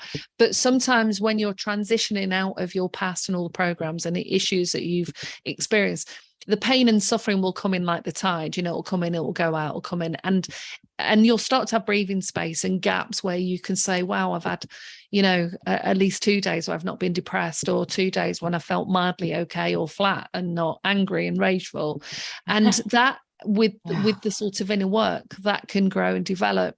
So this approach really has core processes at its heart, and the key ones are acceptance, cognitive diffusion, being present, the self as context, which is what we say the same thing in different ways, and values. And when people are really starting to try and define who they are, like what you were saying, Danielle, is if you grow up in a family where it's really strict and it's that dysfunctional, the two elements that are going to help you really formulate what fits with you and who you are as a self is the values and accepting your experience, but also creating those boundaries so that you can start to figure out what is right for you and what isn't right for you. And in terms of values, on the workbook that we've got, there's a lot of tools in there. And if you just in isolation do the value sheet, there's quite a lot on the internet. And the one that I did last year, redid mine, it had about 72 keywords. And all you do is you circle the word that resonates. You go, yeah, that's me. I like that. I like that. And you can end up, with 20 or 30. And then what you do is you drill down and you try and get down to a list of about 10. And you can do, values aren't necessarily the same in the workplace or as they are at home. And the idea is that we can start to live a meaningful and purposeful life where if we feel that we don't feel empty and hollow, we're less likely to feel suicidal, sad and depressed as some of the sort of basic components. It's a little bit more complex than that, but that's some of the basics. And that by living your life according to your values. If you value connection and harmony, of course, but you've got a social anxiety, then the work is to get over those social barriers. But the part that Danielle and I wanted to bring to this is that, yes, there's lots of information out there. There's lots of workshops we can do. There's lots of journeys we can go on, but we also have to just be able to accept our humanness. And within the spiritual community in particular, there's a drive towards this, I'm evolving towards this state of, we're not using, it's enlightenment, nirvana, whichever, in that, as though, and in a way, we've sort of denigrated the human experience in being embodied as a human, rather than seeing that we, can combine our, and it's a little bit more sophisticated and technical sometimes to try and convey that, but combine our spirit and our humanness, and integrate that, and accept that being human is a challenge, and accept it, that life is up and down. And I remember years ago, I had the really distorted view that once you get over your stuff, that you somehow was okay. And that view, that view trips me up several times, because what happens is either you get into a state of homeostasis again, you just go up to the next phase. You're not miserable all the time or anxious all the time. And something comes around the corner. And as a sort of story that a colleague and I use a lot when we're running women's groups, is if you're in a constant state of perpetual stress, it only takes the gas bill. Now, I don't want to mention gas and electric bills at the moment, because the whole of the UK's... Yeah, I was supposed to say, aren't you guys going up like 3 times the amount or something? Yeah, crazy? The whole government is about to rip us off completely. But, that's a whole political conversation I shouldn't have here. We will not be having that here. But we don't do that. But but it's got, before this was happening, or it... I think once, my tire went, and because I didn't really know much about the car, it just sent me into a sort of meltdown. And so it's accepting that we have these different range of feelings. One of the difficulties with kids that I saw when I was working in schools is they didn't even have a language to describe what it was they were feeling. They didn't have the feeling words. So, or they only had 2 feelings, hate and anger, or, despising. The language range was really limited. So if someone was going in to try and support them, they wouldn't even been able to communicate how they felt. So part of our role was to help them understand and develop a language to understand the different emotions, and then get people to the point of there's either something that you're drawn towards and something that you're repelled against. Right. That's the biggest clue: love and hate. And but in between that is a myriad of a rainbow of all these different words and emotions. Now, they're not applicable in every culture. So we have to be mindful that our language sits within the culture that we're born in, and we use language in different ways. So what one thing means to you doesn't mean to somebody else. Exactly. But it's about acceptance, and it's about accepting, and it took me a long time, because I'm a type A personality and quite bloody minded at times. And that has its benefits in the work that I do. Right. But also some accepting. And one of the toughest things for me to accept after my car accident was that I didn't have the physical mobility, and I was limited. And I really struggled with that. And I know that happens to athletes and people who've been really high in their field and things like that. And so whatever human tragedy that you experience, or on a day-to-day basis, slights or difficulties, is acceptance is a way of us not negating our emotions by feeling into what we feel and being okay with feeling that. We don't want to live there. You don't want to drown in depression. We do not set up anxiety, shop, fear. unpack the bags, and create a home there. We simply observe that we are there. We accept that we are there. And then we begin making conscientious practices that push us out of there. We start to create the healing techniques, what work for us in that place. We start understanding radical acceptance is beautiful for those both starting out on this journey and for those who are reaching the deeper levels of that journey. It's really hard to accept that some of the things that have happened to us, especially in childhood, right? Especially when we were at our most innocent form. But at the end of the day, the more we can accept that this is just the way it was, and that I can observe that changes a lot of perceptions for you as an adult growing into the next phase of your life. The more we can accept that things are not the way we want them to be. And that is okay too, because inside of that, you actually get the drive to get to that next place by accepting that I feel this way about my life, that I feel this way about the way it's, the surroundings, that I'm accepting that I am not where I want to be mentally, emotionally, or physically, that we can then start to say, okay, well, how do I get there? How do I get to that place? Because it's not passive, is it? It's no, not it's passive not. acceptance. We're becoming consciously aware so that we're not hiding in that shadow form and blaming other people for our existence. Are we healing from traumas that our parents inflicted on us? Absolutely, we are. But guess what? They were healing from traumas their parents inflicted on them. And they were healing from parents. You know what I'm saying? This is just a generational thing. So the more we can just accept things the way they are, the easier it is, that clarity, that ace of swords mentality starts coming through. It's like, boom, now I'm seeing paths. Now I'm seeing a way out. Now the world isn't as closed down on me. The walls aren't so close to me. Now I'm starting to see there's a window over there that's not locked down. I could possibly open that. If I open that, what does that lead to? Oh, and if I get out of there and it leads to that, it opens up to a doorway that I can literally walk through. This is how this works. The more we accept who we are, where we come from, the easier it is to move through to the next position. It's not an overnight thing, especially for those that are deeply traumatized, or those of us who have really gone into, we call it soul retrieval. So disassociation, when we go into that disassociation space, right? The more you come into home, the more you can start saying, okay, this is where I'm at. Now I can take this step. And if I take this step, oh, I didn't like that step, I'm going to return here. So that's why in a way, and that's why in a way it's become a therapy or therapeutic groups, because one of the, I grew up where if your feelings and emotions are dismissed, you can't even accept them yourself. So you're not going to feel them. And I remember when I first, when I was first depressed, nobody around me accepted that that's the way I really felt. I was told to feel otherwise. And I remember, that then when I went to groups and I met people who were equally get on that journey, that was then really important part of the process, because everyone was accepting that that's where they were at in that moment.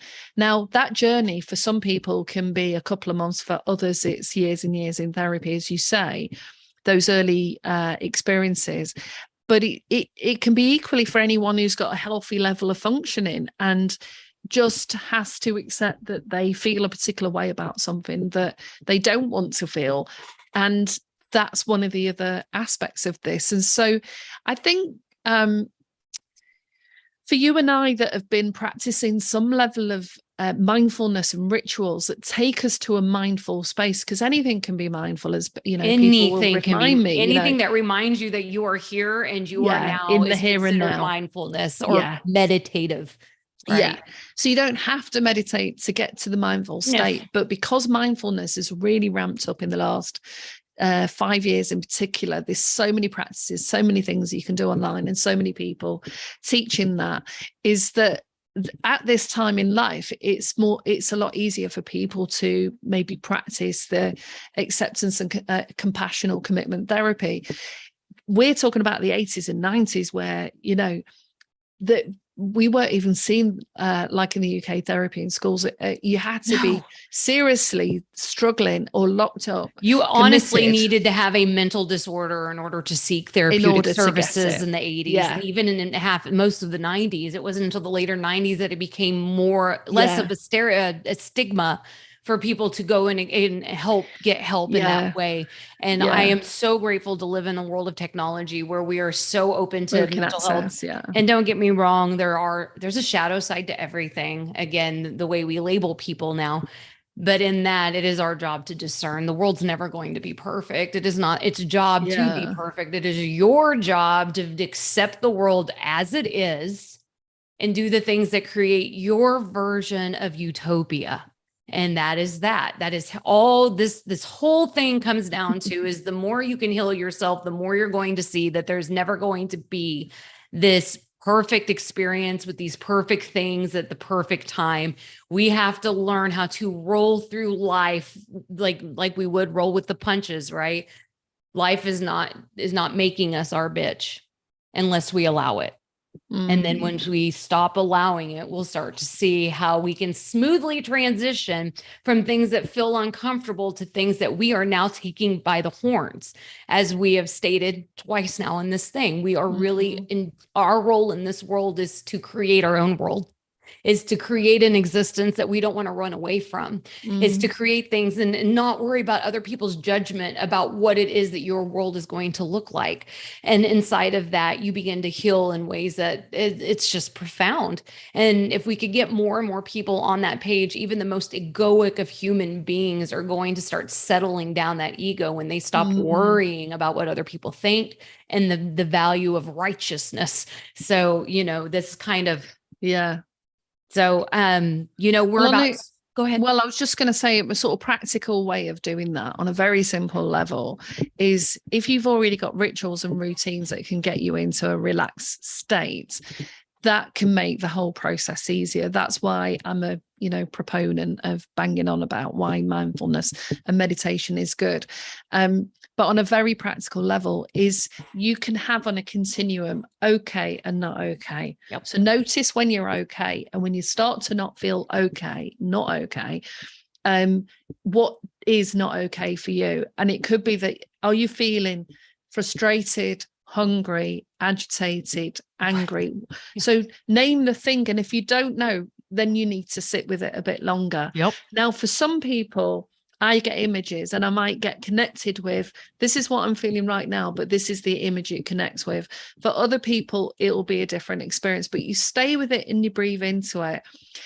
Breathing in and out of that alone means that you are now going to that place of acceptance rather than either feeling stupid that you shouldn't feel like that, or you're pushing that away. You're pushing it away. If you're new to it, it can feel like there's a lot coming up, but trust the process, because the more that you do that and you can sit back and go, hang on a minute, why do I now feel discombobulated? What is it that's going on? Is it I'm transitioning from A to B and it's more daunting than I anticipated? Or is it that every time this person comes around, they're moaning about what's happened with this and that, and you just realize, you think, oh my God, my bloom was in this really beautiful floaty place and now it feels like someone's popped it. Do we need to take some action and do something different? Correct. Or are you so the whole process is quite simple, but it's really to breathe into it. The breathing allows the emotions to process in the body. And I think you had an additional thing, didn't you? You talked about another method as well, Danielle, last night. Oh, yeah. And I'm going to actually put that down into our, I feel like if I write it down, it'll be easier. So I'm going to actually put that on our Facebook page along with the basic 10 steps to the radical acceptance theory. That way people can take a look at the page, have it accessible to them so that they can save it to their own phone as needed. Yeah. Just because you and I are having this really brilliant talk that's kind of opening up in ways that you can apply these things. Yeah. I think that one of the things that Mel and I have discovered throughout this podcast in the last webinar is it isn't our job to go step by step with you. It is our job to explain it in a way that makes it more human, applicable to you. And then we'll hand over the information and the links and and the websites as needed so that you can go on and do that process for yourself. So Jack Briggs just asked if we'll be doing a Q&A. And so I am open to doing a couple of questions and answers. I feel like we are kind of wrapping up the webinar side of this. Yeah. And we can go ahead and open this up to any questions that you might ask. We're here for it. Okay, so I'm going to have to hand it over to you for a minute because I need a short break. So absolutely. So one of the things that I do suggest every time is to definitely make sure that you're doing your rituals, your understanding of why rituals work, because what we're doing inside of rituals is creating a safe haven for ourselves, and that safe haven allows us to have an open mind about what it is the next step is going to be. We're open to new information coming in. We're going to be open to the understanding of said information. When we start to create new spaces, it becomes overwhelming. When you get overwhelmed, it is now time for us to start asking the questions that Mel was just presenting. Why do I feel overwhelmed? What is this feeling that is coming up inside of this overwhelmed? Is it agitation? Is it anger? Is it feelings of inadequacy? Then we start to focus on that. Once we start focusing on that, this is a great time to use that, what we did in last webinar, journal. Create the journal system to allow you to say, this is what I'm feeling, and here's why I think I'm feeling this way. Now, just by allowing yourself to put that down, to say it out loud, to write it, it now opens a new space for healing. And that is when you can start using the new techniques of, like we just did with the radical acceptance or any of those, to come through, so that we're healing those spaces with an open mind. The more consciously aware we are of things, the more we're going to be able to push forward. All right, Jack. So if you are ready for questions, or if anybody else on this is ready to ask their questions, we are here and available.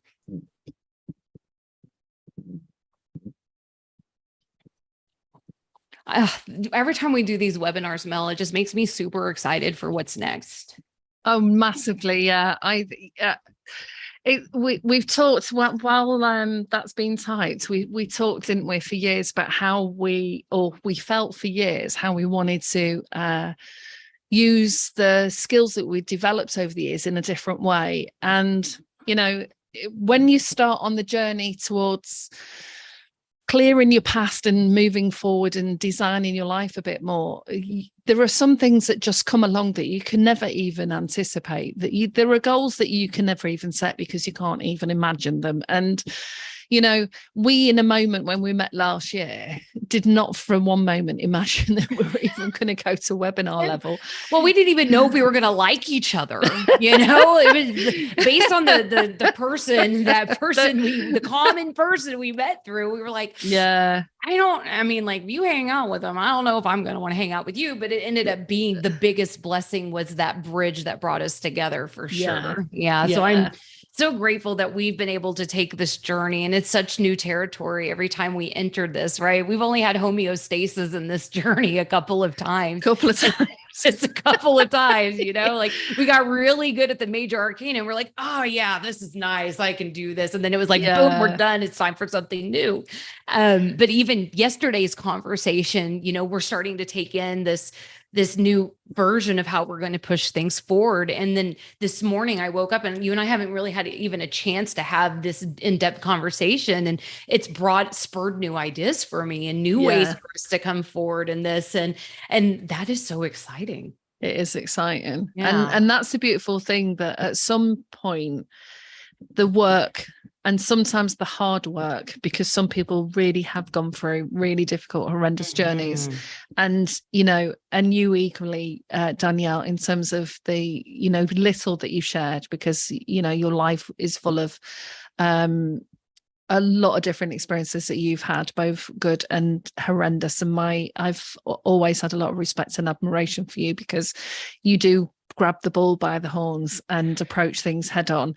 But sister, I don't feel it does pay off. You know what? Because what I've learned is the more meek you are in your journey to self, the less likely you are to get results. So I've just decided that my goal in life is to be satisfied, and I'm not stopping until I am. Until you get it. Until I get that. And so Jack asks, when you talk about acceptance for yourself, how much do you feel you should take into your partner's views?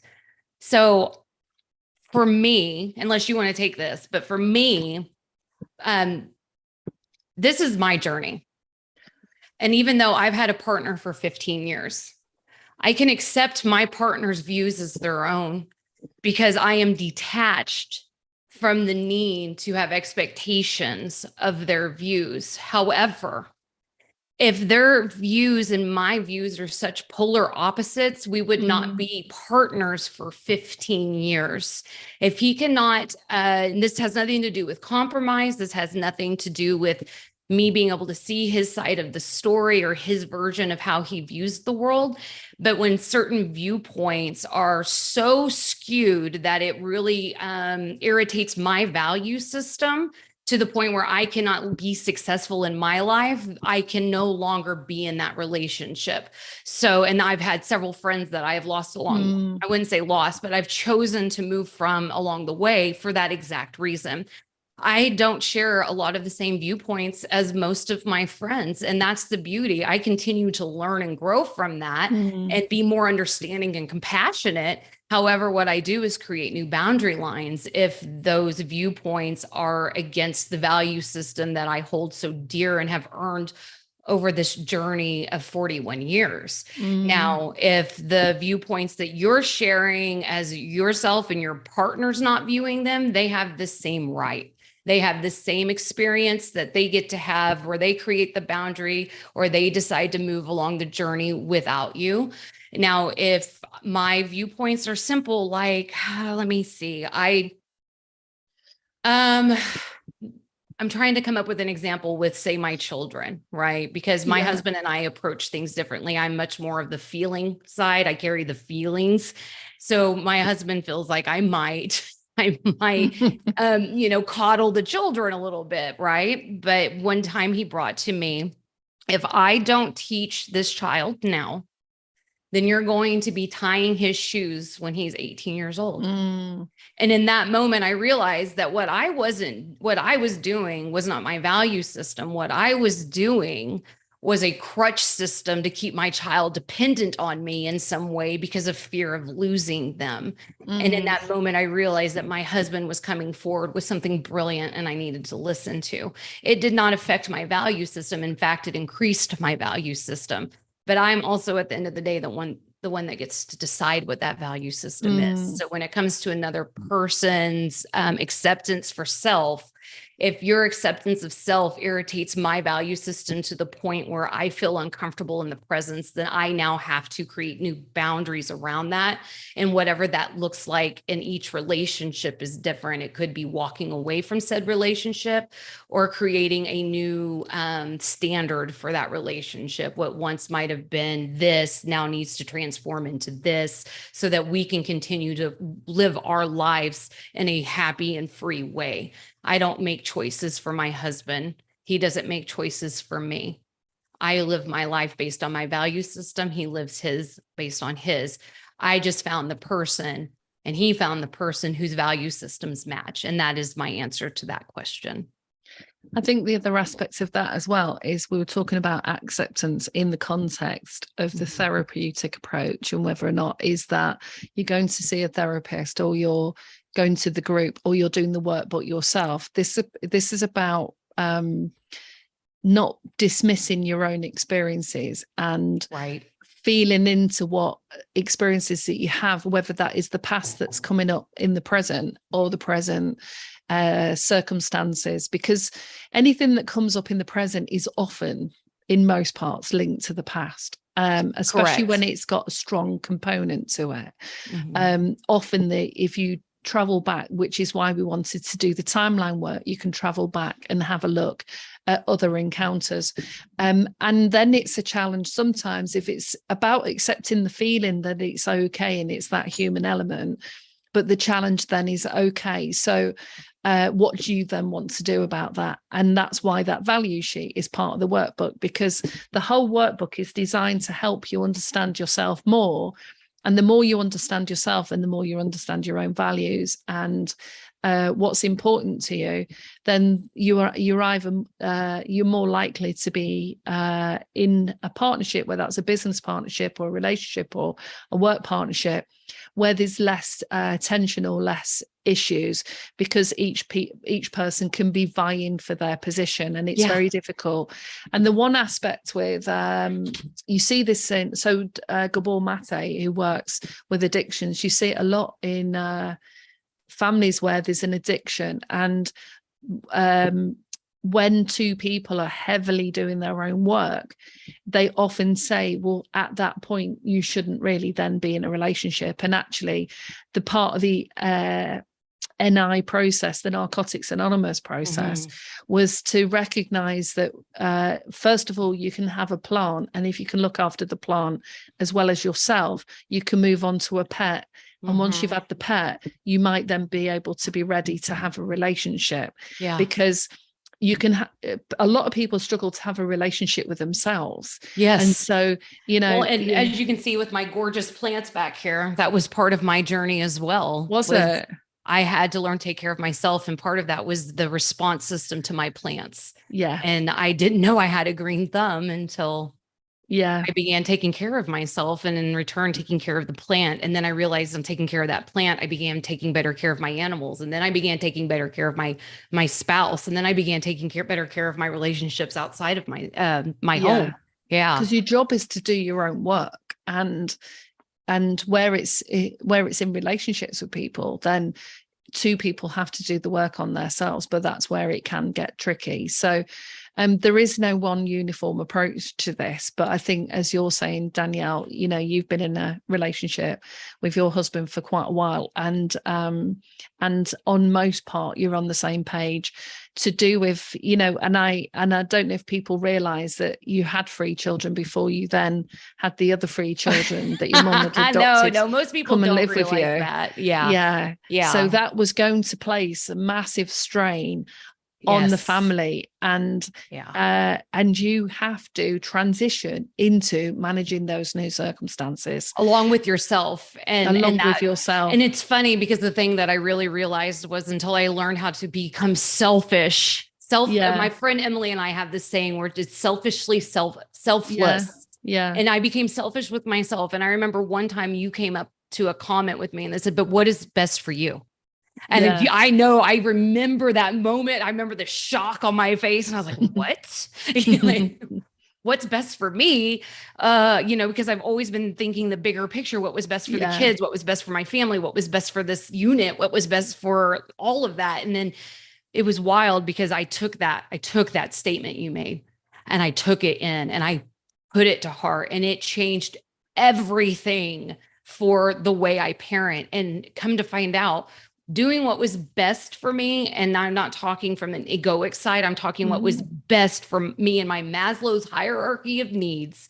What was what was best for the family. Yeah. It just naturally domino affected. It was a ripple effect that came out. So what I did, that was best for me and my healing, and that turned into what was best for everybody that was around me. Yeah. Because when you're in your authentic self, which usually means the self that you were before all the programming, the self that you were before all the abuse and trauma, it's not that you move into a new self. You just reconnect with the self that didn't have an opportunity to evolve in the circumstances it was in. Yeah. So if you've always loved music and roller skating and artistry and all the other things, you don't have to necessarily make it your job, but that's how you really get to reconnect with yourself. Yeah. And so if you're on a very basic level, if you love art and they love steam trains, you're not going to spend a lot of time together, so if you value connectedness on a very simple level, those two things just would be very difficult. Yeah. My husband and I, we do not connect on our, what brings us joy. He's into, engineering type things. He loves 3D printing. He loves getting into CAD systems. He loves creating, he's the technical guy, like he's good at that stuff. And although I am always like, every time my husband speaks to me, I'm all ears, because I love and I enjoy watching his, his face light up whenever he speaks about the things that he loves. That's not a connection point for us. Yeah. The connection point lies within different arenas of our lives. So I can carry on this relationship because he's not interested in all my spiritual woo-woo talk and my psychological evaluations of everything and everybody around me and the philosophical things. I'm like, but why though? Do you think that maybe this happened because this happened? And one time he's like, sure, baby, that sounds right. It turns into more of I support you. I support your journey. And I think what you're doing is amazing because it lights you up. And I love to see you lit up. And that's that. And so, yeah, for, you know, Brad and I coming from these opposite polarities, this opposite ends of the scales on what brings us joy, we really have managed to put together this cute little package of, you know, I am into the things I'm into, you're into the things you're into, but we come together in these certain aspects of these things because we bothered to pay attention and give it time. Yeah. And in that time frame, we were like, oh, you know what? I can relate that thing that you're into something that I am into. And we can kind of bridge that gap through that part. Yeah. And, you know, and that's probably I agree, another Jack. webinar. We would do a great stream on mental health and relationships. Actually, that's a great idea. We'll probably put that on the podcast list. Yeah, we've talked about this for a long time, you know, because one of the things that one of my most proud things was that when I started my journey, I was on the brink of divorce. And I was going to be a single mother of 6 children. And it was the oddest thing when I woke up and I said, nope, you know what? This man has been here. Even if it's been part of the journey of the lows, that person has stood by me. That person has been my confidant. That person has been the things that I've always needed. And so together we decided to heal. And it wasn't that we chose to heal as a couple. We chose to heal on the individual level. Yeah. And that brought us closer to each other as a couple. So I would love to do a stream on relationships because we are that couple, guys. It's 15 years and we look like honeymooners. It's actually better than honeymooners. We look like we're just like the cutest. We're gross and annoying is what we are to other people. So. Well, I'll get to see that when you come to the UK. Yes, you will. And he made a promise to me that once we get that, we're moving out of state. And that year that we're taking in that relaxed form, and I said, so can I get the promise that I can go visit my friend? And he was like, we're going to do it. So cool. You are within a year out of seeing this face in person. Because we don't know it. I know it's a height difference. I'll have to jump up real tall. But thank you, Jack. I appreciate that. I appreciate that you, every time you're here, I remember you from last time, every time you're here, you come up with a lot of good information and you really bring in the part of the community that we love being a part of. This is why we're doing what we're doing. It's Mel and I can talk for hours on end. We've proven that time and again in our 5-hour non-recorded conversations, but the whole thing that you were talking about really is recognizing all those things that light you up. So even if you're in a dark space, you've got to find those things that light you up. And I remember doing it one step at a time. And now what I do is I bring several of those things together because when you do that from the inside, your outside changes. Changes. And again, when I was in Mexico and I was having these trauma things come up, because it's so easy to get into the emotions are so easy to attach to, especially the negative ones. And it's like a neural thing. And, you know, again, the cavemen didn't wake up and stretch and say, what a beautiful morning. They're like, what's going to kill me today? You know, so this is like a natural thing. But in that, because I have spent years saying, okay, as soon as I would come up for air, what am I grateful for? Now it's just almost like what we said, going through that, you know, the turnstile where you can just push stuff through and it's just second nature. And nature. I'm in a beautiful location. Yeah. I am so grateful that I have the ability to do these things with the person I love. Look at where I'm at. Look at my children. Look at the friends I have. Look at my world. Look how far I've come. Even if tears are streaming down my face because trauma is being unloaded, I can still, without hesitation, start to count my blessings because I have created such a strong neural pathway that no matter the darkness that surrounds me and no matter how you can ask Mel, I can bounce back like that now. And it's not because I'm evading my feelings. It's because I'm feeling my feelings. And at the same time saying, I accept my feelings, but I acknowledge my blessings. And the fact that you can be this dual human being allows that to shift into this central location of I am grateful for all of my ups and downs, and I am deserving of acknowledging my negatives so that I can put them into a more positive experience. And having that is just a blessing. It truly is.